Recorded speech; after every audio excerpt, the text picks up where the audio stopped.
آپ کے علم میں ہے کہ میرا آج کی گفتگو کا عنوان ہے کلمہ طیبہ اور اس کے حوالے سے یا اس کی روشنی میں ہمارے دینی فرائض۔ بچپن میں مجھے امید ہے کہ بہت سے لوگ خوش نصیب ایسے ہوں گے اس مجمع میں جن کی تعلیم کا آغاز قاعدہ یسرنا القرآن سے ہوا ہو یا نورانی قاعدے سے ہوا ہو، اور پھر اس کے بعد حضرت مولانا مفتی کفایت اللہ رحمۃ اللہ علیہ کی کتابچے تعلیم الاسلام جو ہے انہیں پڑھائے گئے ہوں۔ ظاہر بات ہے کہ آج کل وہ رواج ختم ہو چکا ہے۔ آج کا ہمارا دور مادہ پرستی کا ہے۔ ہماری تعلیم میں بھی آپ کو معلوم ہے کہ کنڈر گارٹن جو ہے اس سے بات شروع ہوتی ہے، اور ممی اور پاپا یہ الفاظ جو ہیں وہ بچوں کو سکھائے جاتے ہیں۔ اللہ اور اس کے رسول کا نام عام طور پر نہیں پڑھایا جا رہا۔ لیکن یاد ہوگا آپ کو کہ اس سلسلے میں سب سے پہلے ایمان مفصل، ایمان مجمل یاد کرائے جاتے تھے۔ ایمان کیا کیا ہے، پھر 6 کلمے پڑھائے جاتے تھے۔ یہ 6 کلمے یوں سمجھیے کہ اسلام کی تعلیمات کا لب لباب اور خلاصہ ہے۔ ان میں سے پہلے 2 کلمے کیا ہیں جو اہم ترین ہیں؟ کلمہ طیبہ لا الہ الا اللہ محمد رسول اللہ صلی اللہ علیہ وسلم۔ یہ مختصر ترین کلمہ ہے، اسے ہم کلمہ طیبہ کہتے ہیں، اور یہ سمجھیے کہ ہمارے دین کی جڑ اور بنیاد اور اساس ہے۔ دوسرا کلمہ اسی میں لفظ شہادت کا اضافہ ہو کر اشہد ان لا الہ الا اللہ واشہد ان محمد رسول اللہ صلی اللہ علیہ وسلم۔ یہ کلمہ شہادت جو ہے یہ اسلام میں داخلے کا شاہ درا ہے۔ شاہ درا، در کہتے ہیں دروازے کو، شاہ درا بہت بڑا دروازہ۔ جو لوگ دلی سے واقف ہیں انہیں یاد ہوگا، معلوم ہوگا کہ دلی جو ہے وہ جمنا ندی یا جمنا دریا کے مغرب میں واقع ہے، اور مشرق سے جو بھی آتا ہے یو پی سے، اس کو پہلے ایک قصبے سے گزرنا پڑتا ہے، جس کے بعد پل آتا ہے جمنا کا، اور اس قصبے کا نام ہے شاہدرہ پل۔ اسی طرح کا شاہدرہ ایک لاہور میں ہے۔ لاہور جو ہے وہ راوی کے جنوب مشرقی کنارے پر ہے، آباد ہے شہر۔ اب جو بھی پشاور سے، سرحد سے، اسلام آباد سے، پورے پنجاب سے لوگ آتے ہیں تو انہیں لاہور میں داخل ہونے کے لیے دریائے راوی کراس کرنا ہوتا ہے، لہذا وہاں بھی ایک قصبہ ہے جس کا نام شاہدرہ ہے۔ شاہدرہ یہ بڑا در ہے کہ جس سے داخل ہو کر آپ دلی میں یا لاہور میں داخل ہوں گے۔ اسی طرح میں نے عرض کیا کہ اسلام میں داخلے کے لیے شاہدرہ جو ہے وہ ہے اشہد ان لا الہ الا اللہ واشہد ان محمد رسول اللہ صلی اللہ علیہ وسلم۔ آج میں انہی 2 کے حوالے سے آپ کے سامنے کچھ باتیں رکھ رہا ہوں۔ باتیں بالکل بنیادی ہیں، اور میں سمجھتا ہوں کہ آپ کے ذہنوں کے اندر موجود ہیں۔ صرف یہ ہے کہ آپ نے شاید زیادہ کبھی شعوری طور پر توجہ نہ دی ہو، اور ان کے بارے میں کہیں گہرا غور و فکر نہ کیا ہو۔ دیکھیے پہلا جز کیا ہے؟ لا الہ الا اللہ، کلمہ توحید ہے۔ یہ اللہ کے سوا کوئی معبود نہیں۔ اب اس کا تقاضا کیا ہے؟ اور دوسرا جز ہے محمد الرسول اللہ صلی اللہ علیہ وسلم، اس کا تقاضا کیا ہے؟ اللہ کے سوا کوئی معبود نہیں، معبود برحق صرف اللہ ہے۔ اس کا کیا مطلب ہے؟ عبادت صرف اس کی ہوگی، کوئی معبود نہیں اللہ کے سوا، عبادت اسی کی ہوگی۔ اس عبادت کا مفہوم کیا ہے؟ قرآن مجید میں بہت سے انبیاء کی اور رسولوں کی دعوت بیان ہوئی، اور نام بنام کہا گیا۔ ان کی دعوت کیا تھی؟ ان اعبدوا اللہ ما لکم من الہ غیرہ، اللہ کی عبادت کرو، تمہارا کوئی الہ اس کے سوا نہیں۔ اس کے ساتھ ہی بعض صورتوں میں ایک لفظ کا اضافہ ہوتا ہے۔ سورہ شعراء میں ان اعبدوا اللہ واطیعون، عبادت اللہ کی کرو، میری اطاعت کرو۔ تو اللہ کی عبادت کیا ہے جس کے لیے سورہ زاریات میں فرمایا وَمَا خَلَقْتُ الْجِنَّ وَالْإِنسَ إِلَّا لِيَعْبُدُونَ، میں نے نہیں پیدا کیا ہے جنوں اور انسانوں کو مگر صرف اس لیے کہ میری عبادت کریں۔ تو معلوم ہوا کہ لا الہ الا اللہ کا تقاضا کیا ہے؟ ہمہ تن ہمہ وقت اللہ کی عبادت.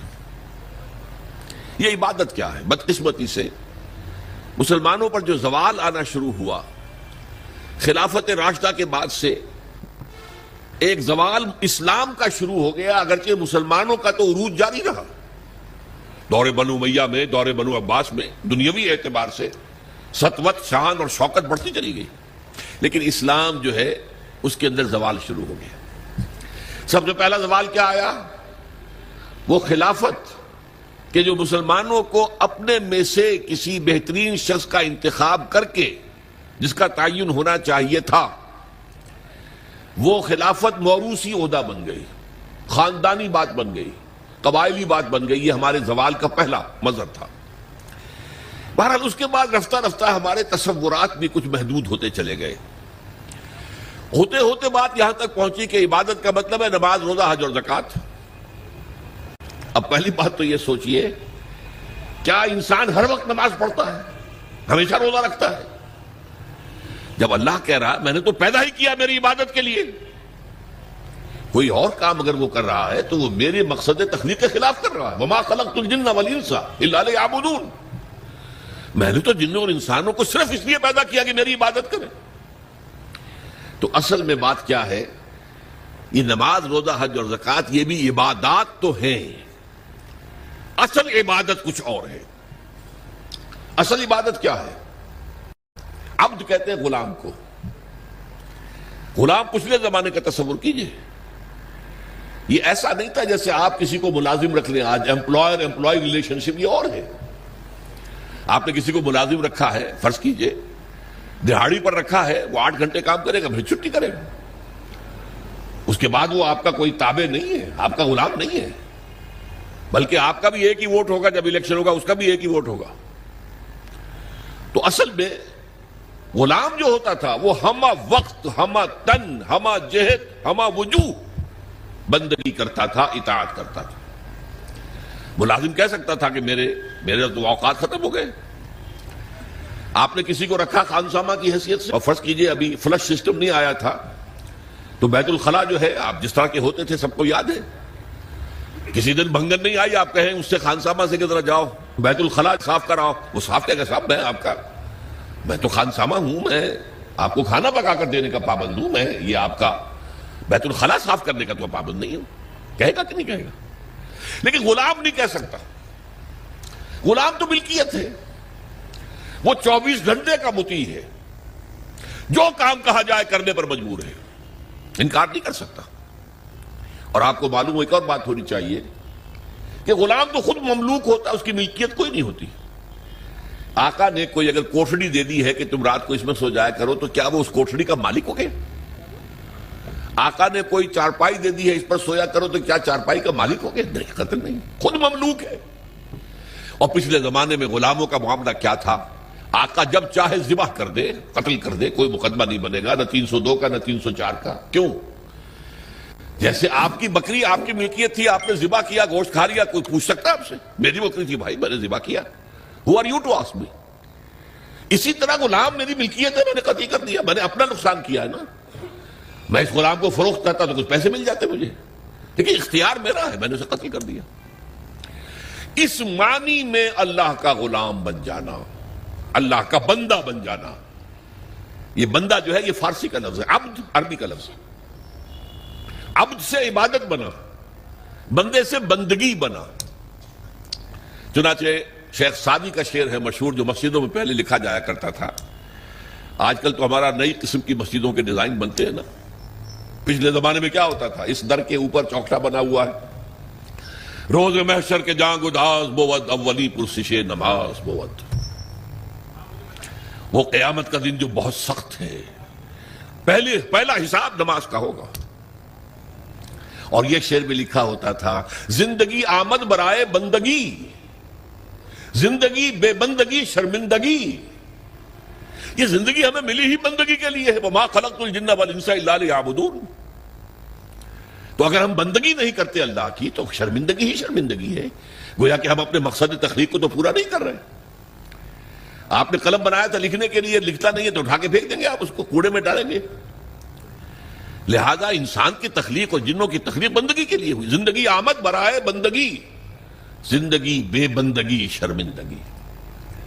یہ ہما وقت، ہما تن، ہما وجوہ، ہما جہت اللہ کی اطاعت، یہ ہے عبادت.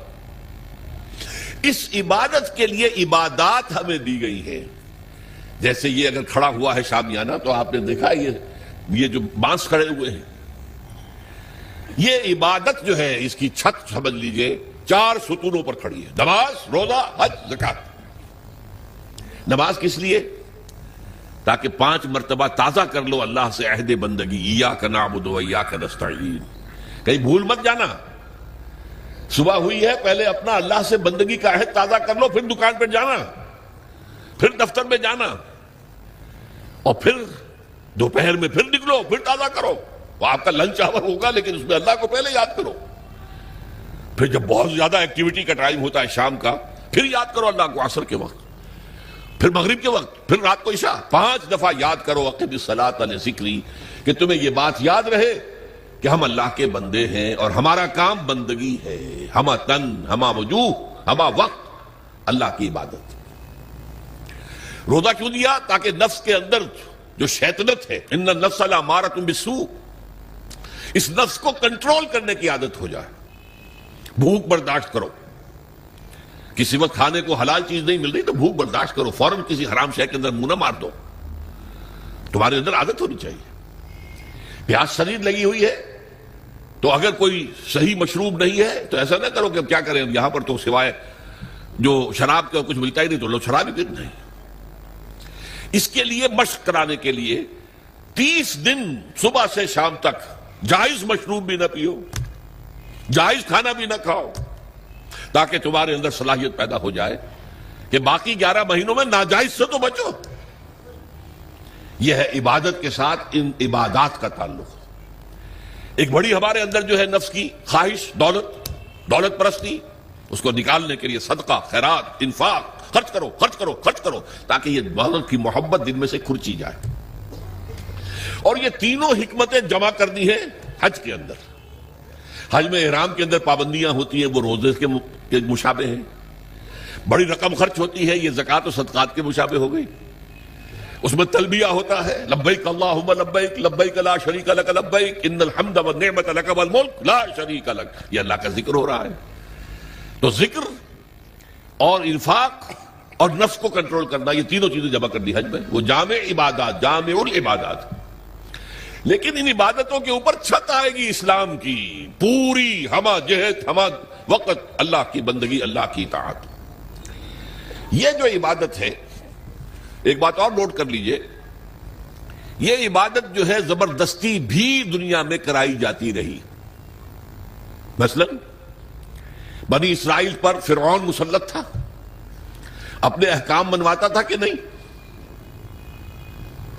ہم پر انگریز حاکم تھا، اپنا قانون نافذ کرتا تھا کہ نہیں؟ تم اپنے قانون رکھو گھروں میں. تمہارے کتاب میں لکھا چور کے ہاتھ کاٹو، ہم نہیں کاٹیں گے. تمہاری سنت ہے رسول کی، شادی شدہ ہو زانی یا زانیہ اس کو رجم کرو، غیر شادی شدہ 100 کوڑے لگاؤ اور اعلان برسر عام لگاؤ. جاؤ رکھو اپنے گھر میں، آیتیں پڑھ لیا کرو، ثواب لے لیا کرو. یہاں تو ہمارا قانون چلے گا. اور ہم اطاعت کرتے تھے کہ نہیں؟ یہ اطاعت جو ہے یہ فورس تھی، زبردستی کی تھی، جبر کے ساتھ تھی. اس کو عبادت نہیں کہیں گے. عبادت وہ اطاعت ہے اللہ کی اور اس کے رسول کی جو اپنی دلی آمادگی سے کی جائے، اللہ اور اس کے رسول کی محبت میں سرشار ہو کر کی جائے. یہ ڈائمنشن جو ہے عبادت کی کہ محبت اس کا جزو لازم ہے. اللہ لا ایمان لمن لا محبت لہ. دیکھو جس کے اندر محبت نہیں ہے اللہ کے اس کے رسول کی، اس کا کوئی ایمان نہیں. اللہ کا عشق، اللہ کے رسول کا عشق، اس سے سرشار ہو کر اللہ کی اطاعت، اللہ کے رسول کی اطاعت پوری زندگی میں، یہ عبادت ہے. اور اس میں نوٹ کیجئے، اس عبادت میں اللہ کی اطاعت بھی ہے، رسول کی اطاعت بھی ہے. نماز آپ پڑھتے ہیں کیسے پڑھتے ہیں؟ جیسے رسول نے سکھائی صلی اللہ علیہ وسلم. سلو کما رہے تو مونی اسلی، نماز ایسے پڑھو جیسے مجھے دیکھتے ہو کہ میں پڑھتا ہوں. صحابہ نے حضور کو دیکھا، تابعین نے صحابہ کو دیکھا، تابعین نے تابعین کو دیکھا. یہ نسل بعد نسل تو نظام جو بنتا ہے عبادت کا اس میں اللہ کی اطاعت بھی ہے اور اللہ کے رسول کی اطاعت. اطیعوا اللہ و اطیعوا الرسول بار بار قرآن میں آتا ہے، بار بار آتا ہے.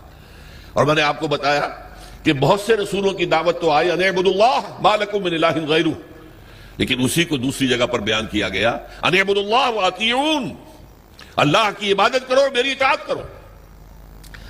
تو ہمہ تن ہمہ وقت ہمہ وجوہ اللہ کی بندگی، اللہ کی اطاعت رسول کے طریقے پر، یہ ہے عبادت. اس کے لیے ہمیں پیدا کیا گیا. اب اس میں ابھی تک کی جو باتیں تھیں وہ تو ذرا میٹھی تھی، ذرا کڑوی بات بھی آ جائے. اگر جزوی اطاعت ہوگی تو وہ اللہ کے ہاں قبول نہیں ہے، وہ منہ پر دے ماری جاتی ہے. آپ کہیں نماز کا حکم اللہ نے دیا ہے، جی میں پڑھتا ہوں اور اسی طرح پڑھتا ہوں جیسے کہ حضور پڑھتے تھے. ٹھیک ہے بھائی، لیکن اللہ نے سود کو حرام کیا ہے. بھائی یہ تو مجبوری ہے میری، میں کیا کروں، اس کے بغیر تو کاروبار چلتا نہیں. یہ معاملہ اب بہت مخدوش ہو گیا. اللہ کے بعض احکام کو ماننا اور بعض کو پاؤں تلے رون دینا، اس پر جو غضب اللہ تعالیٰ کا، اس کو سمجھ لیجئے. سورہ بقرہ کی آیت نمبر 85، افتؤمنون ببعض الکتاب وتکفرون ببعض، کیا تم ہماری کتاب اور ہماری شریعت اور ہمارے قانون اور ہمارے احکام کے ایک حصے کو مانتے اور ایک دوسرے کو نہیں مانتے؟ فما جزاء من یفعل ذلک منکم، تو کوئی سزا نہیں ہے اس کی جو یہ طرز عمل اختیار کریں گے. اللہ کی اطاعت جزوی، یہ مانیں گے یہ نہیں مان سکتے، یہ کریں گے یہ نہیں کر سکتے.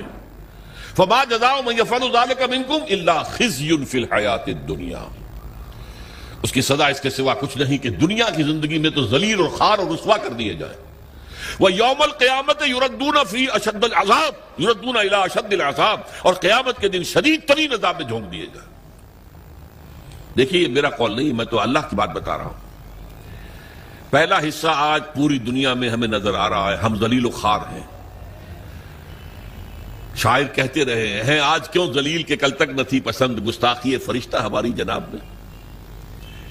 دنیا میں ہر مسلمان جو ہے، ہر انسان چوتھا یا پانچواں انسان مسلمان ہے. 1/4 آف ورلڈ پاپولیشن اور 1/5 ایٹ لیسٹ.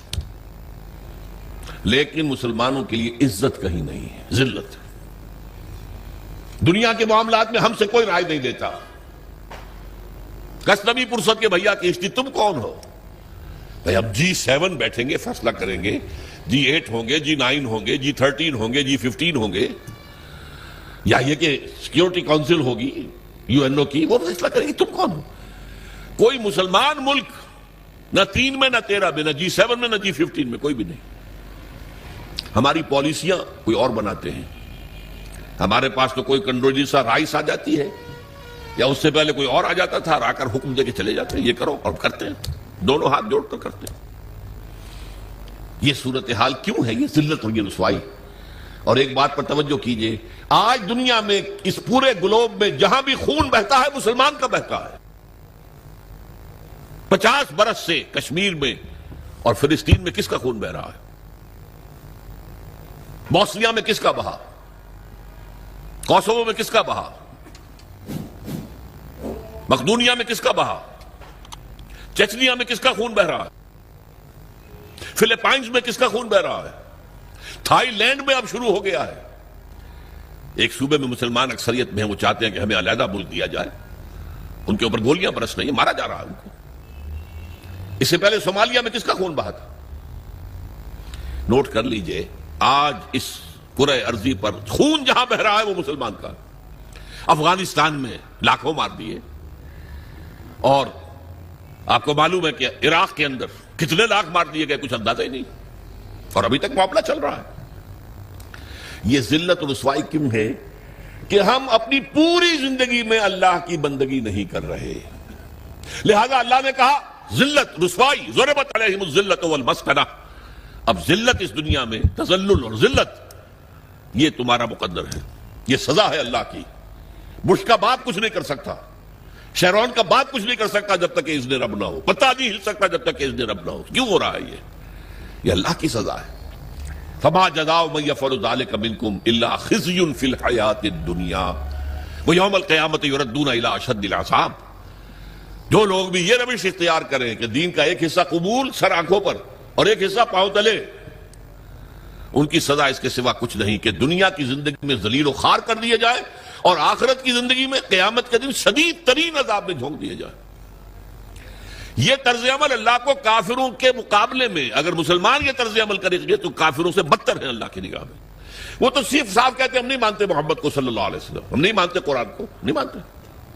آپ کہتے ہیں ہم مانتے ہیں اور پھر اللہ کے احکام پر عمل نہیں کرتے۔ یہ چیز وہ ہے جو اللہ تعالیٰ کو کفر کے مقابلے میں زیادہ ناپسندیدہ ہے۔ یہی وجہ ہے قرآن میں کہا گیا منافقت جسے ہم کہتے ہیں، ان المنافقین فی الدرک الاسفل من النار، منافقین جو ہیں جہنم کے سب سے نچلے طبقے میں ہوں گے، کافروں سے بدتر ہوں گے، کافروں کے نیچے ہوں گے۔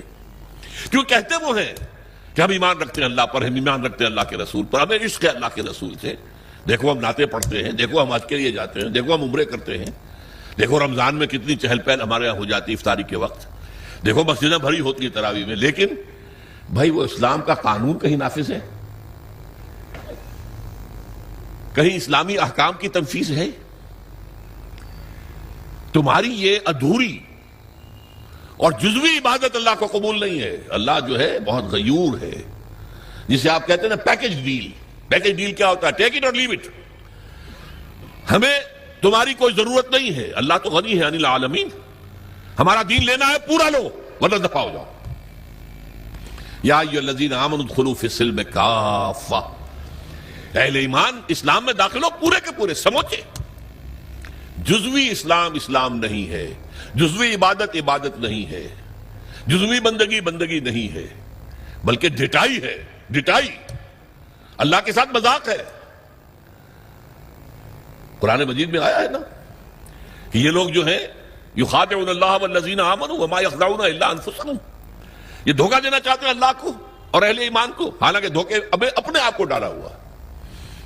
تو پہلی بات بڑی سخت ہو گئی، اسی لیے اقبال کہتا ہے چمی گویم مسلمانم بلرزم کہ دانم مشکلات لا الارا، میں جب کہتا ہوں میں مسلمان ہوں تو مجھ پر لرزہ طاری ہوتا ہے، اس لیے کہ مجھے معلوم ہے لا الہ الا اللہ کہہ دینا آسان ہے، اس پر پورا اترنا بہت مشکل ہے۔ اللہ کی ہمہ تن، ہمہ وقت، ہمہ وجوہ، ہمہ جہت اطاعت، رسول کی اطاعت کے ذریعے سے، یہ عبادت ہے جس کے لیے کہ ہمیں پیدا کیا گیا۔ اب صورتحال اس وقت کیا ہے؟ ظاہر بات ہے کہ میں اور آپ یہاں پر اللہ کا شریعت نافذ ایک دم تو نہیں کر سکتے، لیکن ہماری عبادت جو ہے وہ تو ادھوری ہو گئی۔ ہم اس ملک کے فرد ہیں، ہم شہری ہیں، ہم ووٹ ڈالتے ہیں، ہم لوگوں کو چنتے ہیں، وہ جا کر جو ہے حکومتیں بناتے ہیں، لیکن حکومت وہ ہے جو اللہ کے احکام کو نافذ نہیں کر رہی، جس کو کہا گیا وَمَن لَّمْ يَحْكُم بِمَا أَنزَلَ اللَّهُ فَأُولَٰئِكَ هُمُ الْكَافِرُونَ، جو اللہ کی اتاری ہوئی شریعت کے مطابق فیصلے نہیں کرتے وہی تو کافر ہیں۔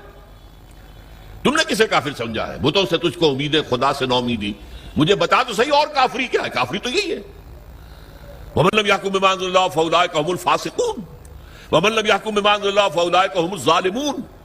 یہ تین فتوے ہیں مفتی اعظم، اللہ سے بڑا مفتی تو کوئی نہیں، اور تین فتوے اس کے ہیں یہ جو اللہ کی اتاری ہوئی شریعت کے مطابق فیصلے نہیں کرتے، وہی تو کافر ہیں، وہی تو مشرک ہیں، وہی تو فاسق ہیں، باغی۔ یہ سورہ مائدہ کے 7ویں رکوع کے اندر یہ تینوں فتوے موجود ہیں۔ اب کیا کریں؟ ہمارا پورا معاشی نظام سود پر مبنی، انٹرسٹ بیس کیپیٹلسٹک سسٹم، یہودیوں کا ایجاد کردہ نظام بینکنگ آج پوری دنیا میں ہے۔ اب ہم بھی اس کے اندر زیادہ سے زیادہ آپ یہی کر سکیں گے نا کہ براہ راست ملوث نہ ہوں، نہ آپ بینک سے قرضہ لیں سود پر، نہ بینک میں رقم رکھیں اور سود لینے کے لیے، یہ تو کر سکتے ہیں آپ، یہ بھی آپ نہیں کرتے تو آپ مجرم ہیں۔ لیکن یہ ہے کہ آپ اپنی معیشت سے سود کو خارج تو نہیں کر سکتے۔ حضور نے فرمایا ایک زمانہ آئے گا کہ لوگ اگر سود کھائیں گے نہیں تب بھی سود کا دخان، دھواں اور سود کا غبار، گردہ ان کے اندر جائے گا لازماً۔ کیوں؟ گندم کا ایک دانہ آپ کھاتے ہیں، اس کے لیے بیج خریدا گیا تھا سودی قرضے پہ، اس کے لیے فرٹیلائز خریدے گئے سودی قرضے پہ، پیسٹی سائیڈ خریدے گئے سودی قرضے پر، اس کے لیے جو ٹریکٹر خریدا گیا سودی قرضے پر، فصل کاٹنے کے لیے ہارویسٹر لیا گیا سودی قرضے پر، تو ایک ایک دانے میں سود ہے. کیا کریں گے آپ؟ کھائیں گے؟ آپ کے اندر جائے گا. اور حضور نے دو الفاظ ایسے استعمال کیے، دخان یا غبار. کبھی کبھی آپ کو معلوم ہے کہ فضا میں ایک گردہ سا چھا جاتا ہے پوری فضا میں. اب آپ کیا کریں گے؟ سانس لینا بند کر دیں گے؟ سانس لیں گے تو مریں گے، بند کر دیں گے تو مریں گے. لہذا وہ گردہ آپ کے اندر، آپ کے پھیپھڑوں میں جائے گا، لامحال، آپ کو اختیار تو کوئی نہیں. اور دھواں، کہیں آپ کے گھر کے اندر آگ لگ گئی ہے، کسی ہوٹل میں آپ ہیں وہاں آگ لگ گئی ہے، دھواں، کیا کریں گے آپ؟ سانس لینا بند کر دیں گے؟ سانس تو لیں گے جینے کے لیے، دھواں اندر جائے گا کہ نہیں؟ تو براہ راست کوئی شخص سود کھائے نہ کھائے، اس کا غبار یا اس کا دخان، اس کا دھواں لازماً اس کے اندر جائے گا. تو اب کیا کریں؟ جب تک پورے دین کو قائم نہ کیا جائے اس وقت تک ہماری بندگی جزوی بندگی ہے، ہماری عبادت جزوی عبادت ہے. اس گناہ کا کیا کفارہ ہے؟ دیکھیے پچھلے زمانے میں، آج کل تو کنویں ہیں نہیں، کنویں میں کوئی بلی گر گئی، کوئی کتا گر گیا، اب اس کی لاش نکالتے تھے اور ساتھ ہی کتنے ڈول پانی نکالیں گے تو اب یہ پاک ہوگا. تھا کہ نہیں؟ میرے اندر اگر گناہ جا رہا ہے، دھواں جا رہا ہے سود کا، میں سانس لے رہا ہوں اس فضا میں جس میں اللہ کا دین قائم نہیں ہے، تو میرے اندر گناہ جا رہا ہے، گناہ جا رہا ہے، گناہ جا رہا ہے.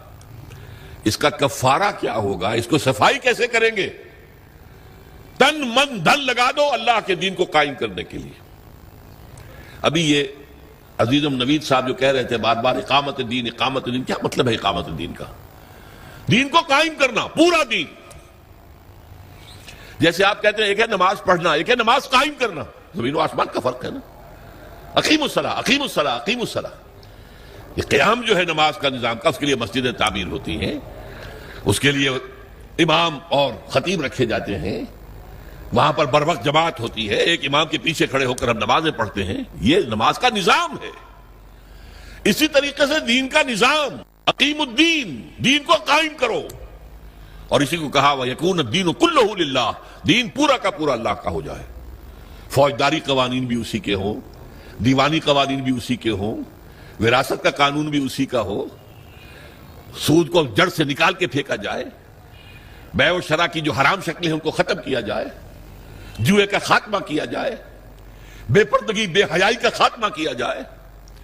یہ سارا کام اگر آپ کریں تو اس میں جو تن لگے گا، جو من لگے گا، جو آپ کا دھن لگے گا، جو آپ کا وقت لگے گا، یہ کفارہ ہے کہ جزوی بندگی کی وجہ سے جو گناہ ہو رہا ہے اس کا کفارہ ہو جائے گا.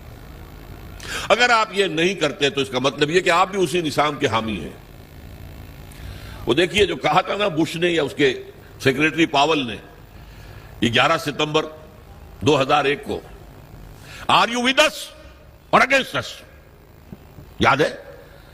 اور ہمارا کمانڈو صدر، اور وہ پتاشے کی طرح بیٹھ گیا تھا آپ کے ساتھ. جی اللہ بھی یہ کہتا ہے تم میرے ساتھ ہو یا میرے خلاف ہو، نو گرے ایریا ان بٹوین، یا میرے ساتھ ہو، میرے وفادار ہو. تو جتنے دین پر عمل کر سکتے ہو اتنے پر تو کرو نا. نمبر 1، آخر سود سے، غبار سے نہیں بچ سکتے، براہ راست تو سود سے بچو. نہ سود پہ رقم رکھ کر کھاؤ اور نہ سود پر رقم لے کر اپنا کاروبار بڑھاؤ، اپنی بلڈنگیں جو ہیں اور اونچی کرو. نہیں، یہ تو کر سکتے ہو نا. پردہ تو اپنے گھر میں راج کر سکتے ہو کہ نہیں؟ اللہ کا شکر ہے ابھی پاکستان میں تو کوئی ایسا ڈکٹیٹر نہیں آیا. اگر کوئی زیادہ وقت مل گیا ہماری شامت اعمال سے اس شخص پرویز مشرف کو، تو شاید وہ وقت بھی آ جائے کہ پردے پر پابندی کر دی جائے، کوئی عورت برقع نہیں پہنے گی. ہو چکا ہے دنیا میں، محسن ممالک میں ہوا. مصطفیٰ کمال پاشا جو آئیڈیل ہے اس کا، اس نے یہی تو کیا تھا. پردہ ختم، انگریزی لباس پہننا لازم، عربی میں نہیں اذان دے سکتے ہو، نہ نماز پڑھ سکتے، ترکی زبان میں نماز پڑھو، ترکی زبان میں اذان. یہ سارا کمال اتا ترک نے کیا تھا، اور اس نے آتے ہی کہا تھا کہ میرا آئیڈیل وہ ہے.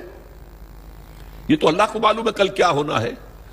بڑے بڑے جبار اور بڑے بڑے طاقتور لوگ آئے ہیں، اور آج نسیم منسیاں ہیں. کہاں گیا وہ فیلڈ مارشل ایوب خان؟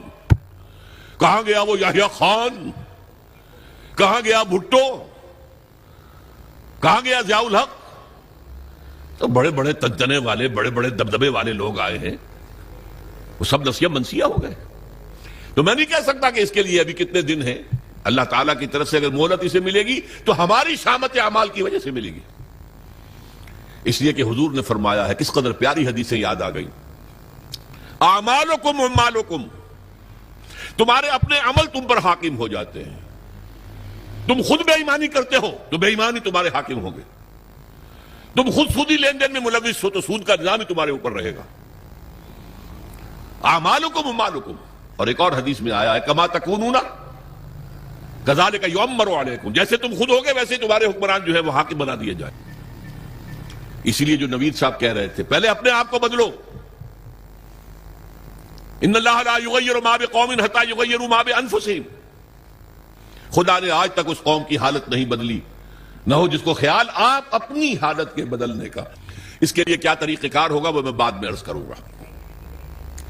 ابھی میں نے 2 نقطے بتائے. لا الہ الا اللہ کا تقاضا کیا ہے؟ اللہ کی ہمتن, ہمہ وقت, ہمہ وجوہ, ہمہ جہت, اطاعت رسول کے ذریعے. اسی کا نام عبادت ہے. اسی کے لیے اللہ فرماتا ہے کہ جنوں اور انسانوں کو میں نے پیدا کیا. جیسے میں نے کہا تھا, نماز تو ہر وقت نہیں پڑھتے آپ. جو پابندی سے پڑھتا ہے وہ بھی 2-2.5 گھنٹے ہی 24 گھنٹے میں لگتے ہوں گے نا اس کے نماز میں. باقی 21.5 گھنٹے کیا کرے گا؟ عبادت کرے گا. یعنی جو کام کرے گا شریعت کے دائرے میں کرے گا. یہی عبادت ہو رہی ہے. کمائی کرے گا حلال ذریعے سے کرے گا. کھانا کھائے گا حلال کھائے گا. یہ پوری زندگی کے تمام کام عبادت ہیں اگر اللہ کے قانون کے مطابق کیے جائیں. یہی بغاوت ہے اگر اللہ کے قانون کے خلاف کیے جائیں. اور دوسری بات میں نے آپ کو بتائی, یہ عبادت جزوی اللہ کو قبول نہیں ہے, بلکہ جزوی عبادت وہ تو منہ پر دے ماری جائے گی, جاؤ دفع ہو جاؤ, ٹیک اٹ اور لیو اٹ, یا ہمارا دین قبول کرو یا چھوڑ دو. اس کا جزوی معاملہ نہیں ہو سکتا. 50% مانتے ہیں یا 30% یا 33%. چلو 33% پہ پاس ہو جاتے ہیں نا بچے, ہمیں بھی 33% پہ پاس کر دو. اللہ کے ہاں یہ بات نہیں ہے. ٹیک اٹ اور لیو اٹ. اور اس کا عبادت کا حق صحیح معنی میں کب ادا ہوگا؟ جب پورا نظام اللہ تعالیٰ کے حکم کے مطابق قائم کر دیا جائے. تعزیرات ہوں, سزائیں ہوں, اللہ کی شریعت کے مطابق ہوں. دولت کی تقسیم ہو معاشرے میں, اللہ کے قانون کے مطابق ہو. اللہ کا نظام پوری زندگی کے اوپر غالب ہو جائے. اس کی جد و جہد اگر آپ کریں گے, اس کی کوشش کریں گے, اس میں تن من دھن لگائیں گے, تو یہ اس گناہ کا کفارہ ہو جائے گا جو ایک باطل نظام کے تحت رہنے سے خود بخود ہمارے اندر جا رہا ہے. گناہ جا رہا ہے, سود جا رہا ہے, ہر سانس کے ساتھ کفر جا رہا ہے ہمارے اندر. وَمَن لَّمْ يَحْكُم بِمَا أَنزَلَ اللَّهُ فَأُولَٰئِكَ هُمُ الْكَافِرُونَ. تو یہ 2 باتیں واضح ہو گئیں. لا الہ الا اللہ کا تقاضا کیا ہے, اور اس کی تکمیل کب ہوتی ہے؟ جبکہ پورا نظام زندگی اللہ کے قانون کے مطابق قائم ہو جائے. اب آئیے محمد الرسول اللہ صلی اللہ علیہ وسلم, اس کا تقاضا کیا ہے؟ دیکھیے, پہلی تو بات ہے اطاعت. رسول کی بھی اطاعت ہوگی, اطیعوا اللہ و اطیعوا الرسول, اطاعت کرو اللہ کی, اللہ کے رسول کی. لیکن اس کو میں نے شامل کر دیا عبادت کے اندر. اللہ کی اطاعت رسول کی اطاعت کے ذریعے سے ہوگی, تو اس کو بریکٹ کر دیا میں نے. اللہ کی اطاعت رسول کی اطاعت, یہ مل کر عبادت بن گئے. دوسرا اصل تقاضا کیا ہے بحیثیت امت, یہ سمجھ لیجئے آپ. رسول کس لیے بھیجے جاتے تھے؟ لوگوں کے سامنے اللہ کے دین کو پیش کرنا, دعوت دینا, تبلیغ کرنا, اور کوشش کرنا کہ اللہ کا دین قائم ہو جائے. اس لیے آتے تھے نا. اب حضور پر رسالت اور نبوت ختم, انسان تو ختم نہیں ہو گئے. ان کو یہ دعوت کون دے گا؟ اب یہ ہے رسول کے امتی ہونے کی حیثیت سے ہمارا فرض. قرآن مجید میں اس کے لیے کہا گیا ہے, اصطلاح ہے شہادت علی الناس, لوگوں پر حجت قائم کر دینا, تاکہ قیامت میں لوگ یہ نہ کہہ سکیں کہ اللہ ہمیں تو تیرا دین کسی نے پہنچایا ہی نہیں, ہم سے حساب کتاب کا آئے گا. میری بات سمجھ لیجئے. اگر کوئی دین پہنچا دے, اس کا حق ادا کر دے, اب ان کے پاس کوئی عذر نہیں ہوگا. اسی لیے فرمایا سورہ نساء میں, رسلا مبشرین ومنذرین لئلا یکون للناس علی اللہ حجۃ بعد الرسل وکان اللہ عزیزا حکیما. ہم نے اپنے رسولوں کو بھیجا بشارت دینے والے بنا کر. اللہ کی عبادت کرو گے تو بشارت ہے, راح و ریحان و جنت نعیم, اللہ تعالیٰ تمہیں اپنی جنتوں میں داخل کرے گا. اللہ کی عبادت سے سرکشی کرو گے تو پھر جہنم ہے, فماواہ جہنم وساءت مصیرا, اس کا ٹھکانہ جہنم ہے. تو وہ بشیر بھی تھے، نذیر بھی تھے، لیکن حاصل کیا تھا؟ لِأَلَّا يَكُونَ لِلنَّاسِ عَلَى اللَّهِ حُجَّةٌ بَعْدَ الرُّسُلِ، رسولوں کے آنے کے بعد لوگوں کے پاس کوئی عذر باقی نہ رہ جائے۔ اللہ ہمیں معلوم نہیں تھا، نہیں، ہر امت کے خلاف اس کا رسول کھڑا ہو کر گواہی دے گا پہلے قیامت کے دن، جسے آپ کہتے ہیں سرکاری گواہ، پروزیکیوشن وٹنس۔ اے اللہ، تیرا جس پیغام آیا تھا میرے پاس، میں نے انہیں پہنچا دیا تھا، اب اگر انہوں نے عمل نہیں کیا تو یہ ذمہ دار ہے۔ They can't plead ignorance، یہ نہیں کہہ سکتے ہمیں تو بتایا ہی نہیں گیا، میں نے بتا دیا تھا۔ یہ ہے ان کے خلاف شہادت بڑھے گی کہ اب یہ ذمہ دار ہے۔ بہت سادہ سی بات آپ کو سمجھا دوں مثال سے، آپ اپنے کسی عزیز کو کوئی پیغام بھیجتے ہیں، کل شام تک یہ کام میرا ضرور کر دینا، کر دینا، کر دینا، کر دینا، ورنہ مجھے بہت نقصان ہو جائے گا۔ کسی آپ نے ایلچی کے ہاتھوں، پیغامبر کے ہاتھوں یہ پیغام بھیجا، وہ کام نہیں ہوا، آپ کا نقصان ہو گیا۔ اب آپ غصے میں بھرے ہوئے اپنے اس عزیز کے پاس گئے، میں نے تمہیں یہ پیغام بھیجا تھا، تم نے یہ کام نہیں کیا، میرے نقصان کا ذمہ دار کون ہے؟ تم ہو۔ اگر وہ یہ کہہ دے بھائی مجھے تو آپ کا پیغام کسی نے پہنچایا ہی نہیں، اب کوئی غصہ آپ کا رہ جائے گا اس کے خلاف؟ آپ پتاشے کی طرح بیٹھ جائیں گے نا، غصہ ختم۔ اب غصہ کس پر آئے گا؟ اس پیغامبر پر آؤ، بھلے آدمی تجھے میں نے پیغامبر بنایا تھا کہ پیغام پہنچانا، تم نے نہیں پہنچایا، میرے نقصان کے ذمہ دار تم ہو۔ تو یہ پیغام رسانی کا منصب کتنا نازک ہے، کتنا نازک ہے، کتنا نازک ہے۔ اگر آپ نے پیغام پہنچا دیا، آپ فارغ ہو گئے، بری ہو گئے، وہ ذمہ دار ہیں۔ اگر آپ نے نہیں پہنچایا تو آپ مجرم ہیں، وہ نہیں ہے۔ اسی لیے کہا گیا سورہ اعراف کے شروع میں فَلَنَسْأَلَنَّ الَّذِينَ أُرْسِلَ إِلَيْهِمْ وَلَنَسْأَلَنَّ الْمُرْسَلِينَ، ہم پوچھ کر رہیں گے ان سے بھی جن کے طرف ہم نے رسولوں کو بھیجا، اور ہم پوچھ کر رہیں گے رسولوں سے بھی۔ پہلے رسولوں سے کہا جائے تم نے پہنچا دیا تھا، اب وہ کہیں گے کھڑے ہو اللہ میں نے پہنچا دیا تھا، پھر کہیں گے اچھا اب تم بات کرو، تم نے پیغام میرا پہنچ گیا تھا، کتنا عمل کیا؟ یہی وجہ دیکھیے حضور نے اپنے آخری خطبے میں اپنی تعلیمات کے اہم نکات کو دوبارہ سہبارہ اس کو نمایاں کر کے پھر ایک سوال کیا۔ ذرا چشم تصور سے دیکھیے، 1.25 لاکھ کا مجمع ہے، معمولی بات نہیں ہے۔ آج بھی 20-30 لاکھ ہی ہوتے ہیں نا آدمی حج میں، 1.25 لاکھ، جبکہ شاید پورے عرب کی آبادی 2.5-3 لاکھ سے زیادہ نہیں ہوگی۔ 1.25 لاکھ آدمی جمع ہے، 1,24,000۔ آپ نے خطبہ دیا، اور خطبے کی شان کیا تھی؟ ایک ایک لفظ 3 مرتبہ دہراتے تھے۔ لاؤڈ سپیکر تو تھا نہیں، تھوڑے تھوڑے فاصلے کے اوپر، جیسے مکبر ہو جاتے ہیں نماز با جماعت میں، اگر لاؤڈ سپیکر نہیں ہے تو وہ مکبرین کھڑے ہیں، حضور نے ایک بات ادھر کہی، اب مکبرین نے آگے پہنچانی شروع کر دی، دوسری بات سامنے رخ کر کے کہی، دوسری مرتبہ وہی بات، اب سامنے والوں نے پہنچانا شروع کر دیا، تیسری مرتبہ بائیں طرف دیکھتے ہوئے کہی، اب بائیں والوں نے پہنچانا شروع کر دیا۔ آخر میں ایک سوال کیا، الا هل بلغت، لوگوں میں نے پہنچا دیا یا نہیں؟ پورے مجمع نے کہا بیک آواز، انا نشہد انک قد بلغت رسالتا ونصحت الامتا وبلغت رسالتا وادیت الامانتا وکشفت الغمتا۔ اے نبی ہم گواہ ہیں، آپ نے حق تبلیغ ادا کر دیا، حق رسالت ادا کر دیا، ہماری خیر خواہی کا حق ادا کر دیا، اور کفر کے اور ضلالت کے پردے چاک کر دیے۔ 3 دفعہ کہا الا هل بلغت، اور جواب آیا انا نشهد انک قد بلغت رسالۃ وادیت الامانۃ ونصحت الامۃ وکشفت الغمۃ۔ پھر آپ نے انگلی اٹھائی آسمان کی طرف، انگشت شہادت، اور پھر لوگوں کی طرف، اللہم اشہد، اللہم اشہد، اللہم اشہد، اے اللہ تو بھی گواہ رہے۔ وہ بوجھ جو میرے کندھے پر آیا تھا، جس کے لیے سورہ مزمل میں کیا کہا گیا تھا، انا سنلقی علیک قولا ثقیلا، اے نبی بڑی بھاری بات آپ پر ڈالنے والے ہیں ہم۔ اس کفر اور شرک کے گڑھ کے اندر توحید کی دعوت دینا کوئی آسان کام تھا؟ اسلام کا پیغام پہنچانا کوئی آسان کام تھا؟ شروع میں تو کہا گیا پاگل ہو گئے، مجنون ہے، معاذ اللہ ثم معاذ اللہ، شاعر ہیں، ساحر ہیں، مسحور ہیں، کذاب ہیں، نعوذ باللہ من ذالک، نقل کفر نباشد۔ اس کے بعد آپ کو معلوم ہے صحابہ کو مارا گیا، پیٹا گیا، سب کچھ جھیلا کہ نہیں؟ خود 3 برس حضور جو ہیں وہ محصور رہے شیب بنی ہاشم میں۔ یہ جیل ایسی تھی جس میں کھانے کو کچھ نہیں تھا، آپ کی جیلوں میں تو راشن تو ملتا ہے۔ بہرحال یہ ساری سختیاں جھیل کر حضور نے دین کو غالب کر دیا۔ یہ کام کیا، لیکن اس وقت آپ نے کیا فرمایا؟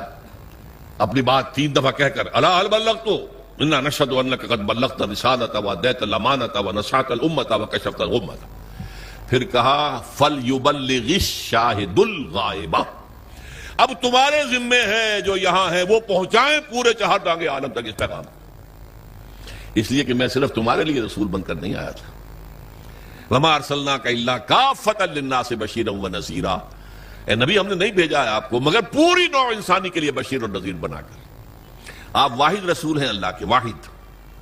ویسے کہا جاتا ہے 313 رسول آئے ہیں. قرآن مجید میں جن کا ذکر ہے وہ تو 28-29 ہیں انبیاء اور رسل. لیکن یہ کہ کہا جاتا ہے نبی تو آئے ہیں 1.25 لاکھ، جتنے کہ حجۃ الوداع میں موجود تھے صحابہ، اور رسول آئے ہیں 313 جتنے کہ بدر کے میدان میں مجاہد موجود تھے.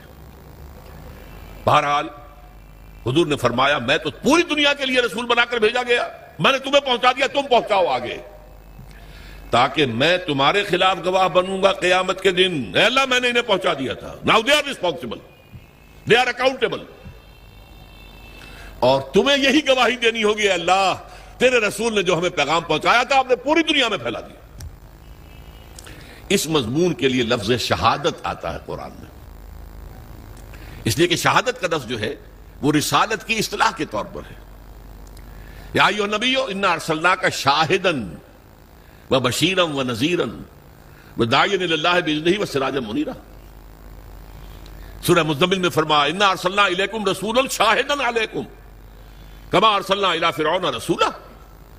تو اے محمد آپ شاہد ہیں ان پر، دنیا میں آپ گواہی دیں گے اسلام کی اپنے قول سے اپنے عمل سے. قیامت میں آپ کھڑے ہو کر اللہ کی بارگاہ میں عدالت اخروی میں آپ پروزیکیوشن وٹنس کی حیثیت سے ہوں گے. آپ کہیں گے اے اللہ میں نے انہیں بات پہنچا دی تھی، اب یہ جواب دے ہیں. They are responsible, they are accountable. یہ فرض ہے امتی ہونے کی حیثیت سے جو ہم پر عائد ہوتا ہے. دیکھیے میں نے یہاں لفظ سنت کا استعمال نہیں کیا ہے. عام طور پر سنت کو ہم سمجھتے ہیں عبادات کے ضمن میں، وضو میں سنتیں کتنی ہیں، فرض کتنے ہیں، اور ہر رکعت میں فرائض کیا کیا ہیں وغیرہ وغیرہ. اصل میں اتباع ہے وہ لفظ جس کے بارے میں قرآن میں فرمایا گیا کہ قل ان کنتم تحبون اللہ فاتبعونی یحببکم اللہ. اے نبی ان سے کہہ دیجئے اگر تم اللہ سے محبت کرتے ہو تو میرا اتباع کرو، اللہ تم سے محبت کرے گا. یہ اتباع کسے کہتے ہیں؟ پیروی کرنا، پیچھے پیچھے چلنا. اتباع، اتباع میں وہ شے بھی آ جائے گی جس کا حکم دیا، اور وہ شے بھی جس کا حکم نہیں دیا لیکن آپ نے کیا. اتباع محبت کے جذبے سے سرشار ہو کر، اللہ اور اس کے رسول کی محبت سے سرشار ہو کر ہما وقت، ہما تن، ہما وجوہ، ہما جہت اطاعت اللہ کے اور اس کے رسول کی. یہ عبادت ہے، یہ لا الہ الا اللہ کا تقاضا ہے. اور اللہ کے رسول پر ایمان لانے کا تقاضا کیا ہے؟ جس طرح حضور نے 23 برس، غور کیجئے، جب آپ کے پاس وحی شروع ہو گئی اور آپ حکم آ گیا یا ایھا المدثر قم فانذر وربک فکبر، اے لحاف میں لپٹ کر لیٹنے والے صلی اللہ علیہ وسلم اب کھڑے ہو جاؤ، کمر کس لو، لوگوں کو خبردار کرو کہ اللہ کے حضور میں حاضر ہونا پڑے گا، وہاں جواب دہی کرنی پڑے گی، اور اپنی رب کی کبریائی کا اعلان کرو. اللہ اکبر، اللہ سب سے بڑا ہے، اللہ کی بات سب سے اونچی ہونی چاہیے. لتکون کلمۃ اللہ ہی العلیٰ. یہ جو ہے کام حضور نے 40 برس کی عمر میں وہی کا آغاز ہوا نا. کبھی آپ نے سوچا اس کے بعد آپ نے کوئی معاش کا کام کیا؟ تاجر تھے آپ، بہت اچھے تاجر تھے، بہت کامیاب تاجر تھے، ایکسپورٹ امپورٹ کا بزنس تھا، آپ قافلے لے کر جاتے تھے شام اور واپس آتے تھے، اور اسی تجارت میں آپ کا اخلاق، آپ کا کردار، آپ کی صداقت، آپ کی امانت ایسی ظاہر ہوئی کہ عرب کی متمول ترین خاتون حضرت خدیجہ الکبریٰ رضی اللہ تعالی عنہا نے خواہش ظاہر کی شادی کی. لیکن جب آپ پر وحی آ گئی اس کے بعد 23 برس کوئی اور کام کیا سوائے دین کی تبلیغ اور دین کو قائم کرنے کی جدوجہد. تبلیغ کے لیے تو فرمایا یا ایھا الرسول بلغ ما انزل الیک من ربک وان لم تفعل فما بلغت رسالتہ، اے رسول صلی اللہ علیہ وسلم پہنچا دو جو کچھ بھی نازل ہوا ہے تم پر تمہارے رب کی طرف سے، اگر نہیں کرو گے تو رسالت کا حق ادا نہیں ہوگا۔ یہی وجہ ہے کہ وہ آیتیں بھی حضور نے ہمیں سنا دی جن میں حضور پر گرفت کی گئی تھی۔ یا ایھا النبی لم تحرم ما احل اللہ لک، اے نبی کیوں حرام ٹھہراتے ہو اپنے اوپر جو اللہ نے تم پر حرام کیا؟ ہو سکتا تھا حضور چھپا لیتے کہ میری یہ پکڑ جو اللہ نے کی ہے، کیوں مسلمان ہمیشہ اس کو پڑھتے رہے؟ پکڑ آئی تھی کہ نہیں؟ ابا صاحب اللہ جاہ العامہ، ماتھے پر تیوری ڈال لی، منہ موڑ لیا کہ ایک اندھا نابینا آیا تھا آپ کے پاس۔ وما یدریک لعلہ یزکیٰ او یذکر فتنفعہ الذکریٰ، اس کے لیے لفظ عتاب استعمال کیا حضور نے۔ عبداللہ ابن ام مکتوم کی شان میں یہ آیات نازل ہوئی ہیں۔ اس کے بعد جب بھی آتے تھے وہ نابینا صحابی عبداللہ ابن مکتوم تو حضور کیا فرمایا؟ مرحبا بالذی عاتبنی اللہ فیہ، آؤ بھائی خوش آمدید میرے اس ساتھی کے لیے جس کے ضمن میں اللہ نے مجھ پر عتاب فرمایا، عاتبنی اللہ فیہ، عتاب کیا مجھ پر۔ وہ آیتیں بھی قرآن میں ہے کہ نہیں؟ تو نوٹ کر لیجئے، ایک ایک حرف پہنچانا ہے محمد آپ کو صلی اللہ علیہ وسلم۔ اگر ایسا نہیں کرو گے تو رسالت کا حق ادا نہیں ہوگا۔ اب یہی کام امت کے ذمے کر کے آپ گئے صلی اللہ علیہ وسلم۔ اس میں پہلا دور وہ ہے جو آپ کے صحابہ نے جانیں دے دی، قربان کر دی، کہاں کہاں کوئی شہید ہوا، کوئی ایران میں، کوئی عراق میں، کوئی شام میں، کوئی خراسان میں، کوئی ہندوستان میں آ کے شہید ہوئے۔ کس لیے؟ اللہ کا دین غالب ہو، اللہ کا پیغام پہنچ جائے۔ دور صحابہ اور تابعین کے بعد عام مسلمان جو ہیں وہ تو دنیا پرستی کے اندر لگ گئے بدقسمتی سے، خلافت ملوکیت میں بدل گئی۔ پھر یہ کام، یہ جھنڈا کس نے بلند رکھا؟ وہ صوفیاء کرام نے بلند رکھا۔ معین الدین اجمیری رحمۃ اللہ علیہ کیوں آئے تھے اجمیر میں؟ حالانکہ وہ راجپوتوں کی طاقت کا گڑھ، رائے پتھورا کا مرکز۔ شیخ علی اجمیری تو لاہور میں اس وقت آئے تھے جہاں لاہور اسلامی حکومت میں شامل ہو چکا تھا، لیکن معین الدین اجمیری تو اس وقت آئے ہیں جبکہ یہ پورا راجستھان جو ہے راجپوتوں کی سرزمین، اور اس میں رائے پتھورا پرتھوی راج بہت سخت، بہت زبردست، اور وہاں جا کر بیٹھ گئے۔ 90,000 ہندو ان کے ہاتھ پر ایمان لائے۔ یہ ہمارے پنجاب کے جو دو بڑے بڑے قبیلے ہیں وٹو اور سیال، یہ دونوں قبیلے ان کے ہاتھ پر ایمان لائے، بلکہ یہ دونوں قبیلے تو ان کے پوتے شاگرد کے ہاتھ پر ایمان لائے۔ یعنی شیخ معین الدین اجمیری رحمۃ اللہ علیہ خواجہ معین الدین کے جو ان کے خلیفہ تھے، خواجہ بختیار کاکی رحمۃ اللہ علیہ ان کے خلیفہ تھے جو پاک پٹن میں دفن ہیں، بابا فرید گنج شکر رحمۃ اللہ علیہ، ان کے ہاتھ پر یہ دونوں قبیلے ایمان لائے۔ بہرحال یہ کام کیا ہے مسلمانوں نے، پہلے کیا ہے بحیثیت امت، بحیثیت قوم، بحیثیت حکومت، اللہ کے دین کو پھیلانا ہے، اللہ کا قانون نافذ کرنا ہے۔ کس لیے گئے تھے وہ؟ کیا وہ دنیا بنانے گئے تھے؟ شہادت ہے مطلوب و مقصود مومن، نہ مال غنیمت نہ کشور کشائی۔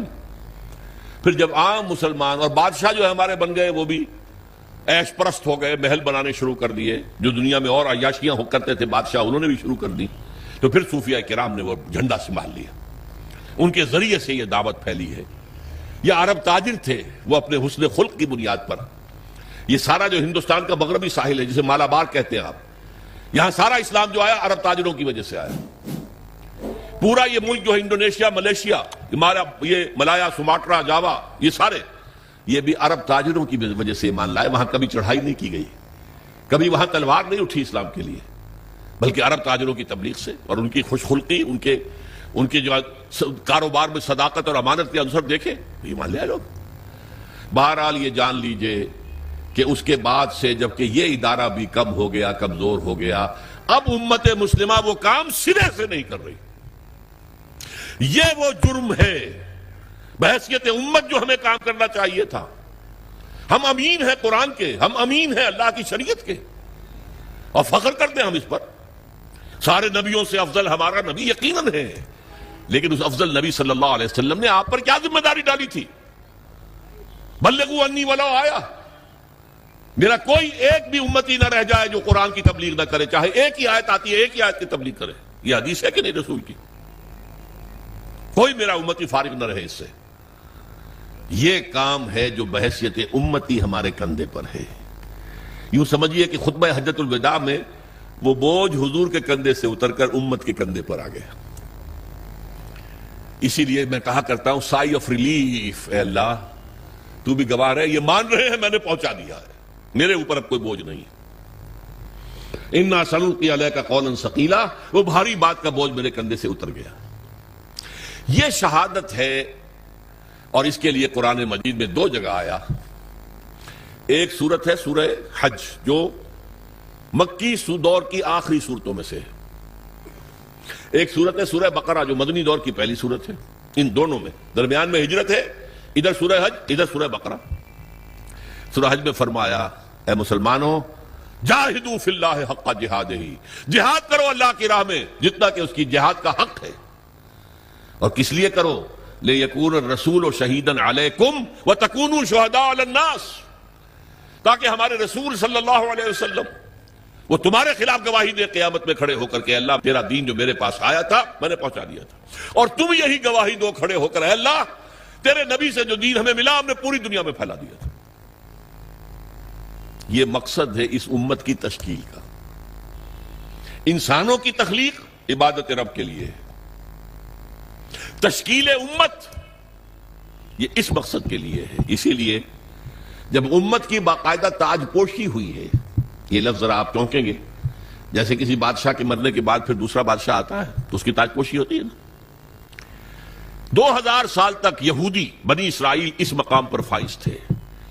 اللہ کی کتاب اور شریعت کے امین وہ تھے، تورات انہیں دی گئی تھی، 20 نبی ان کے ہاں آئے، 3 کتابیں انہیں دی گئیں، تورات بھی، زبور بھی، انجیل بھی۔ لیکن حضور کی بعثت کے بعد بنی اسرائیل معزول کر دیے گئے۔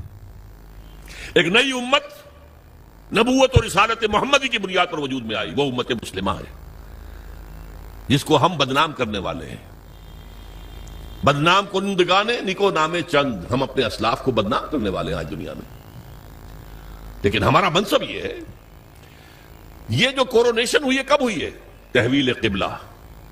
حضور نے 16 مہینے نماز پڑھی ہے بیت المقدس کی طرف رخ کر کے مدینے جانے کے بعد، پھر حکم آ گیا فَوَلِّ وَجْهَكَ شَطْرَ الْمَسْجِدِ الْحَرَامِ، اب قبلہ بدل دو، شمال کی بجائے جنوب کی طرف رخ کرو، خانہ کعبہ کی طرف رخ کرو۔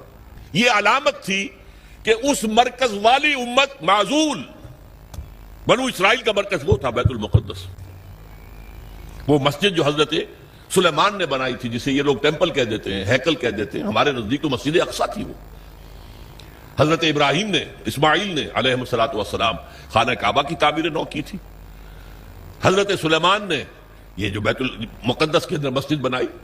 بہرحال وہ مرکز ختم، وہ امت معزول، اب خانہ کعبہ کے گرد اور نبوت اور رسالت محمدی کی اساس پر نئی امت، امت مسلمہ۔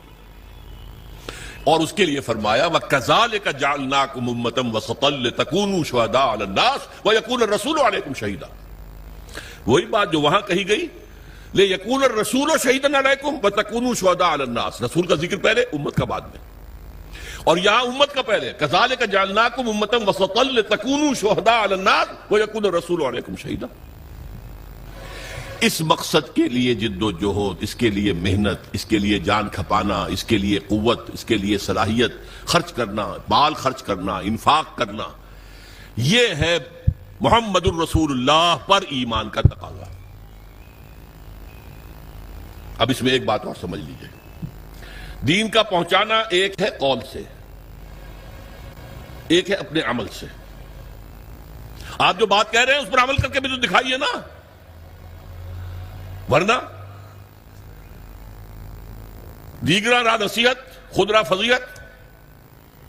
لوگ کہیں گے تم کہتے کچھ اور ہو کرتے کچھ اور ہو، کیا دعوت دے رہے ہو، میں کیا تبلیغ کر رہے ہو؟ عمل سے گواہی، زبان سے گواہی اشہد ان لا الہ الا اللہ واشہد ان محمد رسول اللہ، زبان سے گواہی دی۔ اب تمہارے عمل سے، تمہارے وجود سے، تمہارے رویے سے، تمہارے کردار سے، تمہاری شخصیت سے ثبوت ملنا چاہیے کہ واقعی تم اللہ اور اس کے رسول کے ماننے والے ہو۔ اچھا، اس کے علاوہ انفرادی سطح پر نمونہ تو پیش کر دیا، اللہ نے دین بھیجا تھا اس کا نمونہ پیش کرو۔ آپ کہیں اللہ نے جو دین بھیجا تھا محمد کے ذریعے صلی اللہ علیہ وسلم وہ بہترین دین ہے، دنیا کہے گی ہمیں کہیں ذرا اس کا مشاہدہ تو کرا دو، کہاں ہے؟ تم 1.5 ارب مسلمان دنیا میں رہتے ہو اور کتنے بڑی علاقے جو ہیں مسلمانوں کی حکومتوں میں ملکوں کے اندر شامل ہیں. کہیں ہمیں دکھاؤ کہاں ہے وہ نظام. کیا کہیں گے ہم؟ نگاہیں نیچی ہو جائیں گی. تاریخ کا ایک واقعہ آپ کو سناتا ہوں. 1915 میں شیخ الہند مولانا محمود حسن دیوبندی رحمت اللہ علیہ، ان کے ساتھیوں سے اور ان کا آپس میں مشورہ ہوا کہ انگریز کی غلامی سے نجات پانے کے لیے شیخ الہند تو جائیں حجاز، وہاں ابھی مدینے میں ترک گورنر موجود تھا. خلافت ختم نہیں ہوئی تھی، وہ 1924 میں ختم ہوئی ہے. یہ میں 1915 کی بات کر رہا ہوں. اور مولانا عبید اللہ سندھی کو بھیجیں جو والی کابل ہے، بادشاہ افغانستان کا. مولانا خود تو جا کر ترک گورنر کے ذریعے سے دارالخلافہ جو ہے استنبول، اس سے مدد مانگیں کہ آپ ہم پر، ہندوستان پر انگریز کے خلاف حملہ کریں، ہم اندر سے بغاوت کریں گے. اور یہی پیغام شاہ افغانستان کے لیے، تم حملہ کرو، اندر سے ہم بغاوت کریں گے تاکہ انگریز کو یہاں سے جڑوں سے اکھاڑ کر پھینک دیا جائے. ہوا کیا؟ حضرت شیخ الہند کو جو مکے کا حکمران تھا شریف حسین، یہ جو جارڈن کی حکومت ہے اب بھی، یہ باقاعدہ اسی کا پڑپوتا ہے. یہ ہوتا تھا شاہ حسین پڑپوتا، یہ والی مکہ تھا. یہ اس نے حضرت شیخ الہند کو گرفتار کر کے تشتری میں رکھ کر انگریز کو پیش کر دیا. یہ آپ کا باغی یہاں پر فساد مچا رہا ہے. انگریز نے گرفتار کر کے کہاں رکھا؟ مالٹا، میڈیٹرینین کا، بحیرہ روم کا ایک جزیرہ وہاں رکھا ہے. 4 سال سے زائد وہاں پر اسیر رہے. یہی حرکت ہونے والی تھی مولانا عبید اللہ سندھی کے ساتھ. وہ نوجوان تھے اور خود سکھ سے مسلمان ہوئے تھے، جاٹ تھے. انہیں پتہ لگ گیا بروقت، وہ وہاں سے بھاگ کر روس چلے گئے. روس میں ابھی 1917 کا انقلاب آیا تھا، ابھی نظام نہیں بنا تھا ان کا. بادشاہی نظام ختم ہو گیا، زار کا نظام ختم ہو گیا، ابھی کمیونزم کا اپنا نظام قائم نہیں ہوا. انہوں نے سوچا اگر میں لینن سے ملاقات کر کے، جسے آپ انگریزی میں کہتے ہیں every thing is in the melting پاٹ، ابھی تو ہر چیز جو ہے وہ گویا کہ پگھلی ہوئی ہے، اس پگھلی ہوئی شے سے جو چاہے چیز بنا لیں، آپ کسی سانچے میں ڈال دیں. تو اگر ان کو بتا دیا جائے اسلام کا نظام تمہارے نظام سے بہتر ہے تو اس کو اختیار کر لیں گے. لینن سے ریکویسٹ کی، انٹرویو کی، اس نے معذرت کر لی، وہ بیمار تھا، بستر مرگ پر تھا. اس نے کہا ٹروٹسکی سے بات کیجئے. یہ بہت سے لوگوں کو معلوم ہوگا کہ لینن کا اصل جانشین ٹروٹسکی ہونا تھا. یہ تو سٹالن نے عین وقت پر سازش کی اور قبضہ کر لیا. ٹروٹسکی سے بڑی مفصل گفتگو ہوئی مولانا سندھی کی، اور وہ سنتا رہا. آخر میں اس نے ایک بات کہی، مولانا یہ نظام جو ہے جو آپ پیش کر رہے ہیں بہت عمدہ ہے، کوئی شک نہیں، بہت اعلیٰ ہے، سب سے عمدہ ہے، لیکن آپ نے کہیں اسے قائم کیا ہے؟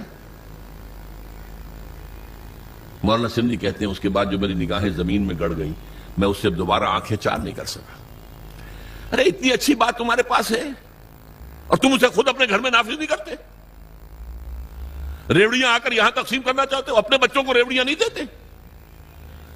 کرو نا، قائم کرو نا، اسے دکھاؤ اس کا نمونہ. یہ ہے وہ دلیل جو آج پوری دنیا دے رہی ہے. کہاں ہے اسلام تمہارا؟ مسلمانی در کتاب اور مسلمانہ در گور. مسلمانی کتاب میں لکھی ہوئی ہے، یہ پڑھ لیجئے، قرآن میں ہے، حدیث میں ہے، فلاں میں ہے، سیرت میں ہے، خلافت راشدہ میں ہے. بھائی ٹھیک ہے 1400 برس پرانی بات ہوئی، آج دکھاؤ. یہ بات اب سمجھی آپ نے؟ لا الہ الا اللہ کا تقاضا، اللہ کی بندگی ہمہ تن، ہمہ وجوہ، ہمہ وقت، ہمہ جہت، اطاعت اللہ، اطاعت رسول. اور یہ کب پورا ہوگا؟ جب پورا نظام بھی اللہ کے دین کے اوپر قائم ہو جائے، تب آپ کی بندگی ہوگی پوری بندگی. ورنہ تو جزوی ہے. نمازیں ہم پڑھ رہے ہیں، روزے رکھ رہے ہیں، حج کر رہے ہیں، لیکن بھائی تم حاجی آئے ہو پاکستان سے، اتنی بڑی تعداد میں 1 لاکھ آ گئے ہو، تم نے اپنے ملک میں اسلام قائم کیا. قرآن مجید میں کہلوایا گیا ہے حضور سے، اہل کتاب سے آپ کہہ دیجئے اے نبی، قل یا اہل الکتاب لستم علی شیء حتی تقیموا التوراۃ والانجیل وما انزل الیکم من ربکم. اے اہل کتاب، اے یہودیو، اے نصرانیو، تمہاری کوئی حیثیت اللہ کی نگاہ میں نہیں ہے جب تک کہ تورات اور انجیل کو قائم نہیں کرتے. You have no face to pray to us. ہم سے دعا کرتے ہو، کس بات کی دعا کرتے ہو؟ ہمارا دین، ہماری شریعت قائم کی ہے. یہی بات ہم سے ہے. یا اہل القرآن لستم علی شیء حتی تقیموا القرآن وما انزل الیکم من ربکم. ہے قرآن والو، قرآن پہ ایمان رکھنے کے دعوے داروں، تمہاری کوئی حیثیت نہیں ہم سے بات کرنے کی جب تک کہ قرآن کو، اس کے نظام کو، اس کے قوانین کو، اور قرآن کے ساتھ اور جو نازل کیا گیا وہی خفی ہے، جو حدیث نبوی ہے وہ وہی خفی ہے، اس کو جب تک قائم نہیں کرتے تمہاری کوئی حیثیت نہیں. پہلی بات یہ ہو گئی. یہ عبادت مکمل کب ہوگی؟ جب پورا نظام اللہ کے قانون پر قائم ہو جائے. محمد الرسول اللہ کا تقاضا کیا ہے؟ دین کی دعوت، دین کی تبلیغ، قول سے، عمل سے، انفرادی سطح پر، اجتماعی سطح پر. یہ اسی وقت حق ادا ہوگا جب آپ اسلام کا نظام قائم کر کے دنیا کو دکھا دیں اور آپ کہہ سکیں come and see with your own eyes. آؤ مشرق کے لوگوں، آؤ مغرب کے لوگوں، آؤ اے جاپانیوں، آؤ اے امریکیوں، آؤ دیکھو یہ نظام ہے محمد کا لایا ہوا صلی اللہ علیہ وسلم. See it with your own eyes.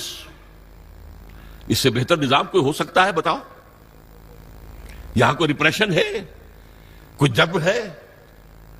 یہاں کوئی ایکسپلائٹیشن ہے؟ یہاں کوئی امیر غریب کا خون چوس رہا ہے؟ یہاں کوئی بھوک کے مارے خودکشی کر رہا ہے؟ آپ دیکھو نا، ایک ایک شہری کی بنیادی ضروریات کی کفالت ہم کر رہے ہیں، ایک ایک کی. یہ نظام خلافت ہے، قائم کر کے دکھاؤ نا. پھر دنیا نہ مانے تو وہ مجرم، اور تم قائم کر کے نہیں دکھا سکتے تو پھر تم مجرم ہو. دنیا کیا مانے گی؟ یہ جو 5 ریاستیں ابھی آزاد ہو گئی، مسلمان ریاستیں سینٹرل ایشیا کی، میں نے آج جمعے کے خطبے میں بھی ذکر کیا تھا کہ علامہ سید جمال الدین افغانی نے یہ کہا تھا کہ اس پاکستان کا یہ حصہ جو پاکستان میں ہندوستان سے کاٹ کر اور افغانستان شامل کر کے، اور یہ روسی ترکستان کی مسلمان جو ہیں ریاست، اس وقت تک ابھی کمیونسٹ ریولوشن نہیں آیا تھا. 1897 میں تو ان کا انتقال ہو گیا. کمیونسٹ ریولوشن 1917 میں آ رہا ہے، 20 برس کے بعد. اس وقت تک وہ اسلامی ریاستیں تھیں، مسلمان ریاستیں تھیں. ان کو ملا کر ایک بلاک بنا دیا جائے اور اس بلاک کے اندر پھر اسلام کی ایک جھلک دنیا کو دکھائی جائے. یہ ہے اسلام. یہ ہی تھی جس کے لیے پاکستان کی تحریک چلی تھی. پاکستان کا مطلب کیا؟ لا الہ الا اللہ. قائد اعظم نے کہا تھا، آج جمعے کے اندر میں نے اس کا کیسٹ بھی ہوں گے، میں نے ان کا اقتباس بھی پڑھ کر سنایا ہے جمعے کی اپنی تقریر میں. اور علامہ اقبال نے جو کہا تھا کہ یہ یقینی ہے، شدنی امر ہے کہ ہندوستان کے شمال مغرب میں ایک آزاد مسلمان ریاست قائم ہوگی، اور اگر ایسا ہو گیا تو ہمیں موقع مل جائے گا کہ دور ملوکیت، دور بنو امیہ، دور بنو عباس، سلاطین عثمانی، ان کے دور میں اسلام کے چہرے پر جو بدنما داغ اور دھبے آ گئے تھے انہیں ہٹا کر صحیح اسلام کا نقشہ پیش کریں. اس کام کے لیے پاکستان بنا تھا. And we have failed utterly. بالکل ناکام ہو گئے. اسی لیے آج کی نوجوان نسل پوچھتے کیوں بنایا تھا اسلام؟ وہی تہذیب جو وہاں ہے وہ یہاں ہے، وہی بینکنگ کا سسٹم جو وہاں ہے وہ یہاں ہے. وہ بلکہ ایک معاملے میں بہتر رہے، انہوں نے جاگیرداری تو فوراً ختم کر دی تھی. ہمارے تو سروں پر جاگیردار وڈیرا بیٹھا ہوا ابھی تک. وہ بہتر رہے. اس لیے وہاں عوامی سیاست ہے. یہاں عوامی سیاست کیا آئے گی؟ عوامی سیاست شہروں میں آ سکتی ہے، کراچی میں، لاہور میں، بڑے شہروں میں. باقی جو 70-80% لوگ ہیں وہ تو وڈیروں کے انگوٹھے تلے، جاگیردار وڈیرے، بڑے زمیندار، اور بلوچستان کے سردار اور سرحد کے قوانین، یہ وہی تو ہے نا. بہرحال ایک تقاضا لا الہ الا اللہ کا وہ بھی مکمل ہوتا ہے اگر پورا دین جو ہے قائم ہو اور آپ کی بندگی خالص ہو جائے اللہ کے لیے. ایک تقاضا محمد الرسول اللہ کے امتی ہونے کا صلی اللہ علیہ وسلم، کہ دین کی دعوت اور تبلیغ اور اس کی شہادت کا حق ادا کر دو. اور یہ حق بھی بتمام و کمال کب پورا ہوگا؟ جب پورا اسلام کا نظام قائم کر کے دنیا کو دکھاؤ اور بلاؤ انہیں، آؤ دیکھو دس از اسلام، دیکھ لو اس کی برکتیں، دیکھ لو. یہاں کوئی ایکسپلائٹیشن نہیں ہے، یہاں کوئی ڈسکریمنیشن نہیں ہے، یہاں کوئی ریپریشن نہیں ہے، کوئی ظلم نہیں ہے. آؤ دیکھو، امن ہے، کوئی چوری نہیں ہے، کوئی ڈکیتی نہیں ہے، کچھ نہیں ہے. جب تک ہم یہ نہیں کرتے ہم رسول کے امتی ہونے کا حق ادا نہیں کر رہے. یہ جو میں نے 2 چیزیں بتائی آپ کو، لا الہ الا اللہ عبادت، اور اس کی بھی چوٹی کیا ہے؟ دین کو قائم کرنا. محمد رسول اللہ شہادت علی الناس، اس کی تکمیل بھی کب ہوگی؟ جب پورے دین کا ایک نقشہ دنیا کے سامنے عملاً پیش کر دیا جائے. یہ دونوں جڑ گئے نا. اب ایک مثلث ذہن میں رکھیے، مثلث 3 اس کے ہوتے ہیں نا سائڈس. بیس ہے، بیس کے کونوں کے اوپر دونوں اینگلز کیا ہیں؟ لا الہ الا اللہ محمد الرسول اللہ. لا الہ الا اللہ کا تقاضا عبادت رب، ہمہ تن، ہمہ وقت، ہمہ وجود، ہمہ جہد، اور اس کی تکمیل بھی ہوتی ہے اقامت دین پر، دین کو قائم کرو. اور محمد الرسول اللہ کا تقاضا شہادت علی الناس، اس کی تکمیل بھی ہوتی ہے اقامت دین پر. یہ دونوں بازو آ کر اوپر مل گئے تو یہ مثلث بن گئی. لا الہ الا اللہ عبادت رب، محمد الرسول اللہ شہادت علی الناس، دونوں کی تکمیل اقامت دین. یہ ہے وہ کام جس کے لیے کچھ تحریکیں چلیں، پچھلی صدی میں چلی ہیں. اب تو ہم 21ویں صدی میں آ گئے. اس سے تقریباً 200-300 برس پہلے ہم غلام تھے، کہیں ہم انگریزوں کے غلام تھے، کہیں فرانسیسیوں کے تھے، کہیں اطالویوں کے تھے، کہیں اسپینیڈز کے تھے. یہ ہماری غلامی کا دور تھا. پچھلی صدی کے وسط میں یہ ممالک ایک ایک کر کے آزاد ہوئے. 1947 میں ہم آزاد ہو گئے، 1-2 خطوں پر مشتمل پاکستان وجود میں آ گئے. انڈونیشیا آزاد ہو گیا، ملائیشیا آزاد ہو گیا. سیو کارنوں کی زیر قیادت تحریک چلی. عربوں نے بھی اٹھا اٹھا کر انگریزوں کو، فرانسیسیوں کو پھینک دیا سمندر کے اندر. جمال عبد الناصر نے انگریزوں کو اٹھا کر میڈیٹرینین میں پھینک دیا. یہ ہو گیا نا. تو ایک خواہش پیدا ہوئی مسلمانوں کے دل میں، جیسے کوئی شخص گہری نیند سے بیدار ہو جائے، اسے یاد آئے یہ ہم پر انگریزی نظام تھا، فرانسیسی نظام تھا، فلاں نظام تھا، اب ہم آزاد ہیں، ہم اپنے نظام کو قائم کریں. اب تو ہم آزاد ہیں نا. ہمارا بھی ایک نظام تھا نا جو محمد رسول اللہ نے قائم کیا تھا 1400 برس قبل، جو 30 برس کامل شکل میں جو ہے دنیا کے اندر نافذ رہا، کامل شکل میں. پھر رفتہ رفتہ پہلے 6 منزل گری ہے، 6 منزلہ عمارت تھی، پھر کچھ عرصے کے بعد 5ویں گری ہے، گرتے گرتے پھر وہ 0 ہوئی ہے، جبکہ آ کر ہم پر یہ مغربی قوتیں جو ہیں حکمران ہو گئی. لیکن تھا نا ہمارا نظام، ہمارا اپنا سیاسی نظام ہے، ہمارا اپنا معاشی نظام ہے، ہمارا اپنا سماجی نظام ہے. اس کے لیے ہم کوشش کریں کہ اپنے ملکوں میں اس اسلام کو قائم کریں. ایک ہی وقت میں یہ تحریکیں اٹھی. مظلومی پارٹی انڈونیشیا میں، جماعت اسلامی بر عظیم پاک و ہند میں، فدائین اسلام ایران میں، الاخوان المسلمون بہت بڑی تحریک مصر میں، اور وہ پورے عالم عرب میں پھیل گئی. بدقسمتی سے تاحال ان میں سے کسی تحریک کو کوئی کامیابی حاصل نہیں ہوئی. اس کے کچھ اسباب ہیں، میں صرف اشارہ کروں گا. ہم سے ایک تو غلطی یہ ہوئی کہ ہم نے سمجھا مسلمان ہیں تو گویا کہ ایمان بھی ہمارے دلوں میں موجود ہے. حالانکہ حقیقت یہ ہے کہ ہمارے دلوں میں ایمان موجود نہیں ہے.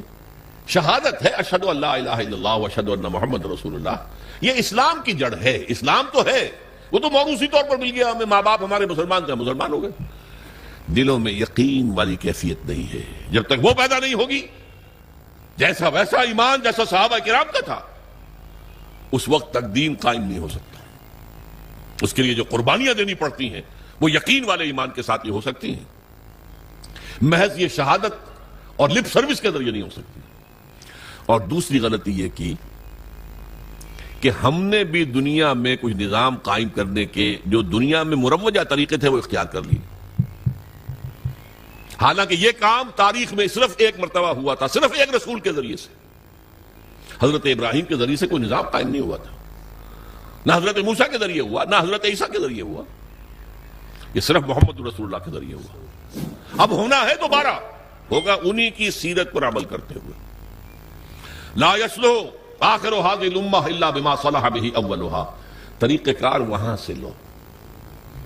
ہم نے طریقہ کار الیکشن پہ حصہ لے لو جی، اگر قوم ہمیں ووٹ دے دے گی ہم اسلام نافذ کر دیں گے. کیا انتخابات کے ذریعے سے حکومت میں کی ریاست جو مدینہ کی قائم ہو سکتی تھی؟ لیکن قریب کی بات سوچ لیجئے، کیا آیت اللہ خمینی ایران کے اندر برسر اقتدار آ سکتے تھے الیکشن کے ذریعے سے؟ ناممکن. یہ 2 غلطیاں ہوئی ہیں جن کی وجہ سے یہ تحریکیں ناکام ہو گئی. بعض تحریکوں کا تو وجود ہی نہیں ہے. مظلومی پارٹی کا وجود ہی نہیں ہے، فدائین اسلام کا وجود ہی نہیں ہے. جماعت اسلامی ہے، لیکن جیسا کہ میرے عزیز آپ کو بتا رہے تھے، وہ انقلابی رخ چھوڑ کر انتخابی سیاست کے دلدل میں پھنس گئی ہے موجود. الاخوان بھی اسی طریقے سے، وہ انقلابی راستے کو چھوڑ کر جو حسن البنا نے بتایا تھا، وہ بھی الیکشن میں اور کچھ جو ہے ویلفیئر وغیرہ لوگوں کی بہبود کے کام کرنے میں لگ گئے. بہرحال یہ جد و جہد کرنا پہلے تو یہ سمجھیے میرا اور آپ کا فرض عین ہے. اس کے بغیر ہم بھی طاغوت کے ایجنٹ قرار پائیں گے. اگر ہم یہ جد و جہد نہیں کر رہے تو گویا کہ ہم بھی کافرانہ نظام کے وفادار ہیں، ایبیٹرز ہیں، اسے سپورٹ کر رہے ہیں، اس کے تحت پھلنے پھولنے کی کوشش کر رہے ہیں، جائیدادیں بڑھا لیں، کاروبار بڑھا لیں، 1 مل کے 2 بنا لیں، 2 کے 3 بنا لیں. یہ سب کس نظام کے تحت ہو رہا ہے؟ باطل نظام، طاغوت کا نظام. جب تک یہ جد و جہد نہیں، آپ مسلمان تو ہیں، مومن نہیں ہے، نہیں ہے، نہیں ہے. ڈنکے کی چوٹ کہہ رہا ہوں. اور یہ جد و جہد ہے بغیر کسی جماعت کے نہیں ہو سکتی. جیسے نماز بغیر وضو کے نہیں ہو سکتی، وضو کرنا پڑے گا. مقصود وضو نہیں ہے، مقصود نماز پڑھنا ہے، لیکن نماز کے لیے شرط ہے وضو کرنا پڑے گا، وہ بھی فرض ہو گیا. یہ کام بغیر جماعت کے ممکن ہی نہیں. اگر اکیلا آدمی یہ کر سکتا، ہر نبی دنیا میں نظام قائم کر کے جاتا. نبی میں کوئی کمی ہوتی ہے؟ معمور من اللہ، معصوم، ہر وقت ہدایت آ رہی ہے. جب تک جماعت نہیں ہوگی سرفروشوں کی، فدائیوں کی، اس وقت تک یہ کام نہیں ہو سکتا. بدقسمتی سے جیسا کہ مجھ سے پہلے میں سن رہا تھا، عزیزم نوید احمد کہہ رہے تھے جماعت سازی بھی، ہم نے طریقے جو ہے انقلاب کا وہ بھی لوگوں سے مانگ تان کر لے لیا، اور جماعت سازی بھی. یہ صدر ہوتے ہیں، اور یہ صدر جو ہے 2 سال کے بعد اور انتخاب ہوگا، اور یہ جو ہے ہم نے ایک شورا بنائی ہے، شورا کو اختیار حاصل ہوگا صدر کی بات کو رد کر دینے کا، یا صدر کو اختیار حاصل ہوگا شورا کی بات کو رد کر دینے کا. یہ کانسٹیٹیوشن بنایا، اس کانسٹیٹیوشن پہ آپ ممبر بن گئے. یہ نظام جو ہے یہ بھی انگریز کا لایا ہوا نظام تھا. ہمارا نظام بیعت کا نظام تھا، حضور نے بیعت لی ہے. بایعنا رسول اللہ صلی اللہ علیہ وسلم علی السمع والطاعة فی العسر والیسر والمنشط والمکرہ وعلی اثرة علینا وعلی لا ننازع الامر اہلہ وعلی ان نقول بالحق اینما کنا لا نخاف فی اللہ لومۃ لائم. یہ متفق علیہ حدیث ہے، بخاری اور مسلم دونوں کی. اور جس حدیث کی صحت پر یہ دونوں بزرگ امام بخاری امام مسلم متفق ہو جائیں، جسے ہم متفق علیہ کہتے ہیں، وہ روایت کے اعتبار سے قرآن کے درجے کو پہنچ جاتی ہے. ہم نے بیعت کی تھی، حضرت عبادہ ابن ثابت فرماتے ہیں اللہ کے رسول سے آپ کا ہر حکم سنیں گے اور اطاعت کریں گے، خواہ مشکل ہو خواہ آسان ہو، خواہ ہماری طبیعتیں آمادہ ہوں خواہ ہم اپنی طبیعتوں پر جبر کرنے پر مجبور ہو جائیں، خواہ آپ دوسروں کو ہم پر ترجیح دے دیں. ہم یہ نہیں کہیں گے کہ ہم آپ کے پرانے خادم تھے، ہمیں چھوڑ کر آپ نے ایک نیو کمر کو ہمارے اوپر امیر کیسے بنا دیا. نہیں، یہ آپ کا پریروگیٹو ہوگا، یہ آپ کا اختیار ہوگا، جسے چاہے امیر بنائیں. جسے امیر بنائیں گے ان سے بھی جھگڑیں گے نہیں، ان کی بھی اطاعت کریں گے. البتہ جہاں بھی ہوں گے جو ہماری رائے ہوگی وہ ضرور پیش کر دیں گے. یہ بیعت تھی جو محمد رسول اللہ نے دی صلی اللہ علیہ وسلم سے. اس کی بنیاد پر وہ جماعت بنی ہے، سب اطاعت والی جماعت. سنو اور اطاعت کرو. اور اس کے بعد طریقہ کیا ہوگا؟ جو لوگ جن کے اندر ایمان حقیقتاً پیدا ہو جائے، اس کا ثبوت کیا ہوگا؟ کم سے کم اس شریعت پر تو عمل کریں جس پر عمل کیا جا سکتا ہے. آپ چور کا ہاتھ نہیں کاٹ سکتے جب تک کہ نظام نہ بدلے، قانون نہ بنے، نہیں کاٹ سکتے. زانی کو رجم نہیں کر سکتے جب تک کہ یہ قانون نہ بنے. لیکن آپ سود سے بالکل نہیں بچ سکتے، وہ آپ کے اندر جائے ہی جائے، لیکن براہ راست تو سود سے بچ سکتے ہیں. سودی قرضہ مت لو، سود بینک کے پیسے رکھوا کر سود مت کھاؤ، یہ تو کر سکتے ہو. گھروں میں پردہ تو نافذ کر سکتے ہو. ابھی تو کوئی، جیسا کہ میں نے کہا تھا، کوئی مصطفیٰ کمال پاشا اس ملک میں ابھی تک پیدا نہیں ہوا، اور کوئی رضا شاہ پہلوی نہیں آیا یہاں پر کہ جو لوگوں کے برقعے زبردستی اتروا دے. پاکستان میں تو ابھی تک ہی مرحلہ نہیں آیا، شاید آ جائے خدا نہ خواستہ ہماری شامت اعمال سے. اگر اس شخص کو زیادہ وقت مل گیا تو وہ وقت میرے نزدیک دور نہیں ہے. ابھی زبانی کلامی وہ ریڈیکیول کر رہے ہیں. جو عورتوں کی رنگی رانے نہیں دیکھ سکتے وہ اپنی آنکھیں بند کر لیں. انا للہ و انا الیہ راجعون. ہماری لڑکیاں، جوان لڑکیاں تو کھیلیں گی، ہاکی کھیلیں گی، کرکٹ کھیلیں گی نکریں پہن کر. جو نہیں دیکھ سکتے اپنی آنکھیں بند کر لیں. یہ باتیں تو شروع ہو گئی ہیں نا. اور یہ انتہا پسند ہے. اسلام کے پر عمل کرنا انتہا پسندی ہے. بہرحال جب تک ہمارے پاس اتنی طاقت نہیں ہو جاتی کہ ہم حکومت سے ٹکر بول لے سکیں، لیکن وہ ٹکر اسلام کی بنیاد پر ہو، اسلام کی بنیاد پر. ہمارے ہاں ٹکریں لی گئی ہیں جمہوریت کے نام پر. ایوب خان سے ٹکر لی گئی جمہوریت کی بنیاد پر. اس کے وطن سے برآمد ہو گئے ذوالفقار علی بھٹو صاحب. ان سے ٹکر لی گئی پی این اے کی بنیاد پر، وہ بھی الیکشن کا مسئلہ تھا، الیکشن میں ریگنگ ہوئی ہے اس پر، اسلام کی بات نہیں تھی۔ پی این اے پاکستان نیشنل الائنس تھا، اس میں اسلام کا نام ہی نہیں تھا، اور اسے بعد میں نظام مصطفیٰ تحریک کیا گیا تاکہ مسلمان قربانیاں دے گا تو وہ محمد کے نام پر دے گا صلی اللہ علیہ وسلم۔ اسی طرح آپ کو معلوم ہے کہ اب جو چل رہا ہے کاروان جمہوریت چل رہا ہے، خدا کے بندوں کاروان اسلام چلاؤ۔ جمہوریت تو اپنی اصل کے اعتبار سے کفر ہے۔ جمہوریت کا اصول کیا ہے؟ پاپولر ساورنٹی، عوام کے ہاتھ میں حاکمیت ہے، وہ جو چاہیں قانون بنائیں، ان کے نمائندے جو ہیں وہ جو چاہیں گے قانون بنائیں گے۔ یہ تو کفر ہے، شرک ہے۔ اللہ اور اس کے رسول کے قوانین کے اندر اندر جمہوریت ہو سکتی ہے، absolute democracy based on the principle of popular sovereignty is کفر، از شرک۔ بہرحال اسلام کے نام پر پھر تحریک چلے گی، یہ چیز حرام ہے، بند کرو، یہ بینک بند کرو، نہیں تو ہم گھیراؤ کریں گے، نہیں چلنے دیں گے، ہم مارو، ہمیں ہمارے سینوں کے اوپر گولیاں چلاؤ۔ شہادت ہے مطلوب مقصود مومن، نہ مال غنیمت نہ کشور کشائی۔ اگر ہمارے پاس اتنی طاقت ہو، اگر 2-4 لاکھ افراد ایسے ہو جائیں جو نمبر 1 اپنے وجود پر اور اپنے گھر میں اسلام نافذ کرتے ہیں، اپنی معاشرت اور اپنی معیشت اس میں کوئی حرام شے باقی نہ رہنے دیں،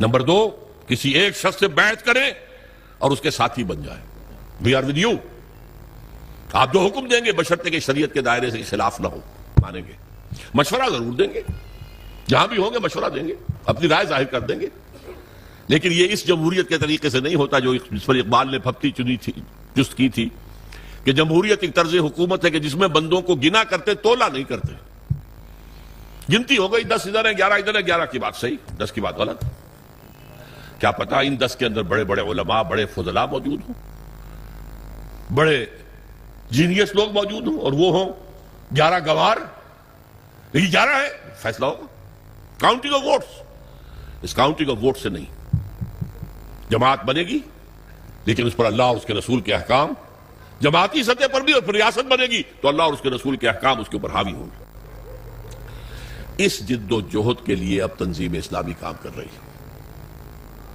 اس کے لیے ہم نے ہدف کیا بنایا ہے؟ یہاں کہیں آپ لکھا دیکھ رہے ہیں، تنظیم اسلامی کا پیغام نظام خلافت کا قیام، وہ خلافت علی منہاج النبوہ جو حضور صلی اللہ علیہ وسلم کے بعد 30 برس تک کامل شکل میں رہی دنیا کے اندر، اور حضور کی پیشن گوئیاں موجود ہیں کہ دوبارہ دنیا میں آئے گی، وہ خلافت دوبارہ آئے گی، اور اب جب آئے گی گلوبل ہوگی، بڑا مقابلہ زبردست پیش آنے والا ہے، دنیا کو ہے پھر مار کے روح و بدن پیش، تہذیب نے پھر اپنے درندوں کو ابھارا، اللہ کو پامردی مومن پہ بھروسہ، ابلیس کو یورپ کی مشینوں کا سہارا، پامردی مومن، یقین والے مومن، وہ جب جد و جہد کریں گے تو نہ بش کچھ کر سکے گا، نہ شیرون کچھ کر سکے گا، نہ ای یو کچھ کر سکے گا، اللہ کی مدد ہمارے شامل حال ہوگی۔ ان ینصرکم اللہ فلا غالب لکم، اگر اللہ تمہاری مدد کرے گا کوئی تم پر غالب نہیں آ سکتا، وَإِن يَخْذُلْكُمْ، اگر اللہ تمہارے ساتھ چھوڑ دے فَمَنْ ذَا الَّذِي يَنصُرُكُم مِّن بَعْدِهِ، پھر کون مدد کر سکتا ہے تمہاری؟ لیکن اللہ کی مدد آئے گی تو اس طریقے سے اقامت دین کی جد و جہد کے ذریعے سے آئے گی، ورنہ نہیں آئے گی۔ لَسْتُ عَلَىٰ شَيْءٍ حَتَّىٰ تُقِیمُوا الْقُرْآنَ وَمَا أُنزِلَ إِلَیکُم مِّن رَبِّکُم، تمہاری کوئی حیثیت ہی نہیں، دعائیں مانگتے ہو، سقوط ڈھاکہ کے وقت قنوت نازلہ کتنے دن تک مانگی گئی، فجر کے بعد ہاتھ اٹھا اٹھا کر، بعض لوگ رو رو کر، اللہ نے نہیں سنی، شکست، عظیم شکست کا کلنک کا ٹیکہ ہمارے ماتھے پر لگ گیا، آج تک دھلا نہیں ہے وہ، بلکہ بات تو آگے بڑھتی نظر آ رہی ہے۔ میرا موضوع نہیں ہے اس وقت، پاکستان کے وجود کو لاحق خطرات و خدشات میرا کتابچہ ہے، میں نے تقریر کی تھی، یہ تو معلوم ہوتا ہے کہ جیسے یہ ریورسل شروع ہو چکا ہے، یہ جو کچھ بلوچستان میں ہو رہا ہے یہ کوئی انڈیجنس فینومینن نہیں ہے، یہ مقامی نہیں ہے، اس کی تاریں کہیں سے ہلائی جا رہی ہیں، حکومت نے بھی کہہ دیا یہ راک ہے، اور یہ ہندوستان کے جو ہیں بھارت کے کونسلیٹس جو بنے ہوئے ہیں جلال آباد میں بھی ہیں اور قندھار میں بھی، کاہے کے لیے وہاں کیا کرنا ہے؟ قندھار میں بیٹھ کر انہوں نے بلوچستان کے اندر انریسٹ پیدا کرنی ہے، کر رہے ہیں، ہوگا، حکومت کہتی ہے 50 کروڑ کے ہتھیار آ گئے، بھائی پیسے کہاں سے آئے ان کے پاس؟ اس کا جواب بھی تو دو نا۔ بہرحال حالات بہت مخدوش ہیں میرے نزدیک، اب وقت بہت تنگ ہے، بہت کم ہے، لیکن یہ کہ اگر میں اور آپ لگ جائیں، کچھ پتہ نہیں، کبھی بھولی ہوئی منزل بھی یاد آتی ہے انسان کو، یاد آ جائے قوم کو یہ ملک کس لیے بنایا گیا تھا، یہ تو اللہ کے دین کا ایک نمونہ دنیا میں پیش کرنے کے لیے ہم نے حاصل کیا تھا، رو رو کے دعائیں مانگی تھی، گڑ گڑا کر۔ نبی صاحب نے آپ کو بتایا، میں 14 برس کی عمر میں حصار ڈسٹرکٹ مسلم اسٹوڈنٹس ایسوسی ایشن کا جنرل سیکرٹری تھا، ضلع کا۔ نعرے ہم لگاتے تھے، پاکستان کا مطلب کیا، لا الہ الا اللہ۔ عیدین میں، جمعوں میں، جمعۃ الوداع میں رو رو کر گڑ گڑا کر دعائیں کرتے ہیں، اللہ ہمیں انگریز اور ہندو کی دوہری غلامی سے نجات دے، ہم تیرے دین کا بول بالا کریں گے۔ اللہ نے کہا اچھا لو ملک، فننظر کیف تعملون، پھر ہم دیکھیں گے تم کرتے کیا کیا ہم نے، کہاں ہے وہ دین، کہاں ہے وہ اسلامی نظام، کہاں ہے وہ خلافت راشدہ کا نظام۔ تو گویا کہ مثبت اساس اس ملک کی جو ہے وہ ہم ڈھا چکے ہیں، ختم کر چکے ہیں۔ بہرحال اس صورتحال میں ہماری دعوت ہے، آپ اپنے فرض پہچانیے، لا الہ الا اللہ کا تقاضا کیا ہے، عبادت رب ہمہ تن، ہمہ وقت، ہمہ وجوہ، ہمہ جہت، اللہ کی اطاعت، اللہ کے رسول کی اطاعت کے ذریعے۔ تکمیل کب ہوگی؟ جب پورا دین قائم ہو جائے گا، پھر ہماری اطاعت اور ہماری عبادت مکمل ہوگی۔ محمد رسول اللہ کا تقاضا کیا ہے؟ جیسے حضور نے دین کی دعوت دی اور دین کو قائم کیا، ہم بھی وہ جد و جہد کریں، اور یہ شہادت علی الناس کا بھی حق اس وقت ادا ہوگا جب وہ دنیا کے سامنے کسی ملک میں اسلام قائم کر کے دکھا سکے، آؤ دیکھو یہ اسلام ہے، یہ محمد رسول اللہ کی رحمت للعالمین کا مظہر یہ ہے، یہ نظام۔ لہذا یہ دونوں بازو آ کر اقامت دین پہ جڑ جاتے ہیں۔ اقامت دین کے لیے، جد و جہد کے لیے پہلے ایمان، یقین والا ضروری ہے۔ اس کا منبع اور سرچشمہ قرآن حکیم ہے۔ میں اپنی زندگی کے 45 سال اس میں بسر کر چکا ہوں، بلکہ 50 سال قرآن کا پڑھنا اور پڑھانا، سیکھنا اور سکھانا، تاکہ ایمان پیدا ہو دلوں کے اندر۔ جماعت قائم ہوئی ہے، اللہ کا فضل ہے، اللہ کا شکر ہے۔ میرے بہت سے ساتھی ہیں اب جو درس قرآن اسی طریقے سے دے سکتے ہیں جیسے میں دیتا ہوں اور دیتا رہا ہوں، بلکہ بعد مجھ سے بہتر درس دے سکتے ہیں۔ یہ دوسری بات ہے کہ ابھی وہ معروف نہیں لوگوں کے اندر، تو اگر کہیں میرے درس کا اعلان ہو تو لوگ زیادہ آ جائیں گے، ہمارے نوجوان ساتھیوں کے درس کا اعلان ہو تو اتنے لوگ نہیں آئیں گے، یہ دوسری بات ہے۔ لیکن وہ کام ہو رہا ہے، تنظیم بھی قائم ہو چکی ہے، بیعت کی بنیاد پر قائم ہو چکی ہے۔ ہم نے سنت نبوی کو زندہ کیا، الحمدللہ ثم الحمدللہ، کہ بیعت کی بنیاد پر تنظیم ہے۔ وہ انگریزوں کے لائے ہوئے طریقوں پر ہم نے تنظیم اور جماعت نہیں بنائی ہے۔ اب وہ دعوت آگے کرنا، پھیلانا، آپ اس تنظیم میں شامل ہوں۔ آپ کو یہاں پر میرا خیال ہے کہ یہاں جو سٹال ہے اس میں بیعت فارم بھی مل جائے گا، اس میں اگر آپ کو واقعی ارادہ کر لیں وہ بیعت فارم پر کر جائے، تنظیم میں شامل ہو جائیں گے۔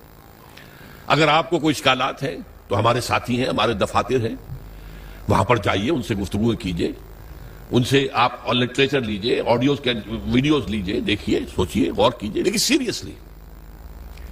اگر خدا نہ خواستہ ہم ناکام ہو گئے دنیا میں، تب بھی آخرت میں جو کامیاب ہوں گے، اللہ میں یہ کام کرتا رہا آخری دم تک، اللہ میں نے دنیا میں جائیداد نہیں بنائی، اللہ میں نے یہ کام کیا، میں نے تیری کتاب کو پھیلایا ہے، اور میں نے تیرے دین کو قائم کرنے کے لیے جماعت بنائی ہے، اور تیرے رسول کی سنت پر اس کا نظام بیعت کی بنیاد پر رکھا ہے۔ میں کم سے کم اللہ کے ہاں جا کر یہ تو کہہ سکوں گا نا، چاہے ہم قائم کر سکیں یا نہ کر سکیں، اور اگر کر دیں تو کیا کہنے، پاؤ 12 ہیں، پھر دنیا میں بھی اور آخرت میں دونوں میں کامیابی ہے۔ ورنہ آخرت کی کامیابی تو کہیں نہیں گئی، دنیا میں اگر ہم نہیں کامیاب ہوتے اور اسلامی انقلاب نہیں آتا، اور خدا نہ خواستہ یہ ملک بھی ختم ہو جاتا جس کے آثار اب بہت قوی ہیں، تو بہرحال ہم آخرت کا سوار لیں گے اگر ہم اس کام کے اندر تن من دھن لگاتے رہے۔ جیسے قرآن میں کہا گیا ہے، قل ان صلاتی و نسکی و محیای و مماتی للہ رب العالمین، کہہ دو میری نماز، میری قربانی، میرا جینا، میرا مرنا سب اللہ کے لیے، میری زندگی کا مقصد تیرے دین کی سرفرازی، میں اسی لیے مسلمان، میں اسی لیے نمازی، نماز اسی لیے ہے۔ واستعینوا بالصبر والصلاۃ، مدد حاصل کرو صبر سے اور نماز سے، نماز جو ہے آپ کو قوت دے گی، اس کام کے لیے جد و جہد کرنے کی طاقت فراہم کرے گی۔ بہرحال یہ پیغام ہے، ہماری دینی ذمہ داریاں کلمہ طیبہ کے حوالے سے، یہ دو ٹرائنگل کے بیس پر جو کارنرز ہیں، عبادت لا الہ الا اللہ، شہادت محمد رسول اللہ، اور دونوں کی تکمیل ہوتی ہے جا کر اقامت دین پر۔ اللہ تعالیٰ مجھے بھی توفیق دے کہ میں آخری سانس تک اس کام میں لگا رہوں۔ ظاہر بات ہے کہ میری زندگی تو اب وہ جو آپ عام طور پر کہتے ہیں شام زندگی صبح زندگی، وہ شام زندگی سے آگے گزر کر شب زندگی میں میں داخل ہو چکا ہوں۔ اب اگلے مہینے میں 73 برس کا ہو جاؤں گا، گویا کہ قبری حساب سے 75 برس کا ہو جاؤں گا۔ بہرحال اللہ نے ابھی تک توفیق دی ہے، اور جب تک جان میں جان ہے اسی کا کام کرنا ہے، اسی کے لیے محنت کرنی ہے، اسی کے لیے بھاگ دوڑ کرنی ہے۔ السلام علیکم سامعین، آپ لوگ ڈاکٹر اسرار احمد صاحب کے اور بیانات سننا چاہتے ہیں تو ہمارے چینل کو سبسکرائب ضرور کریں۔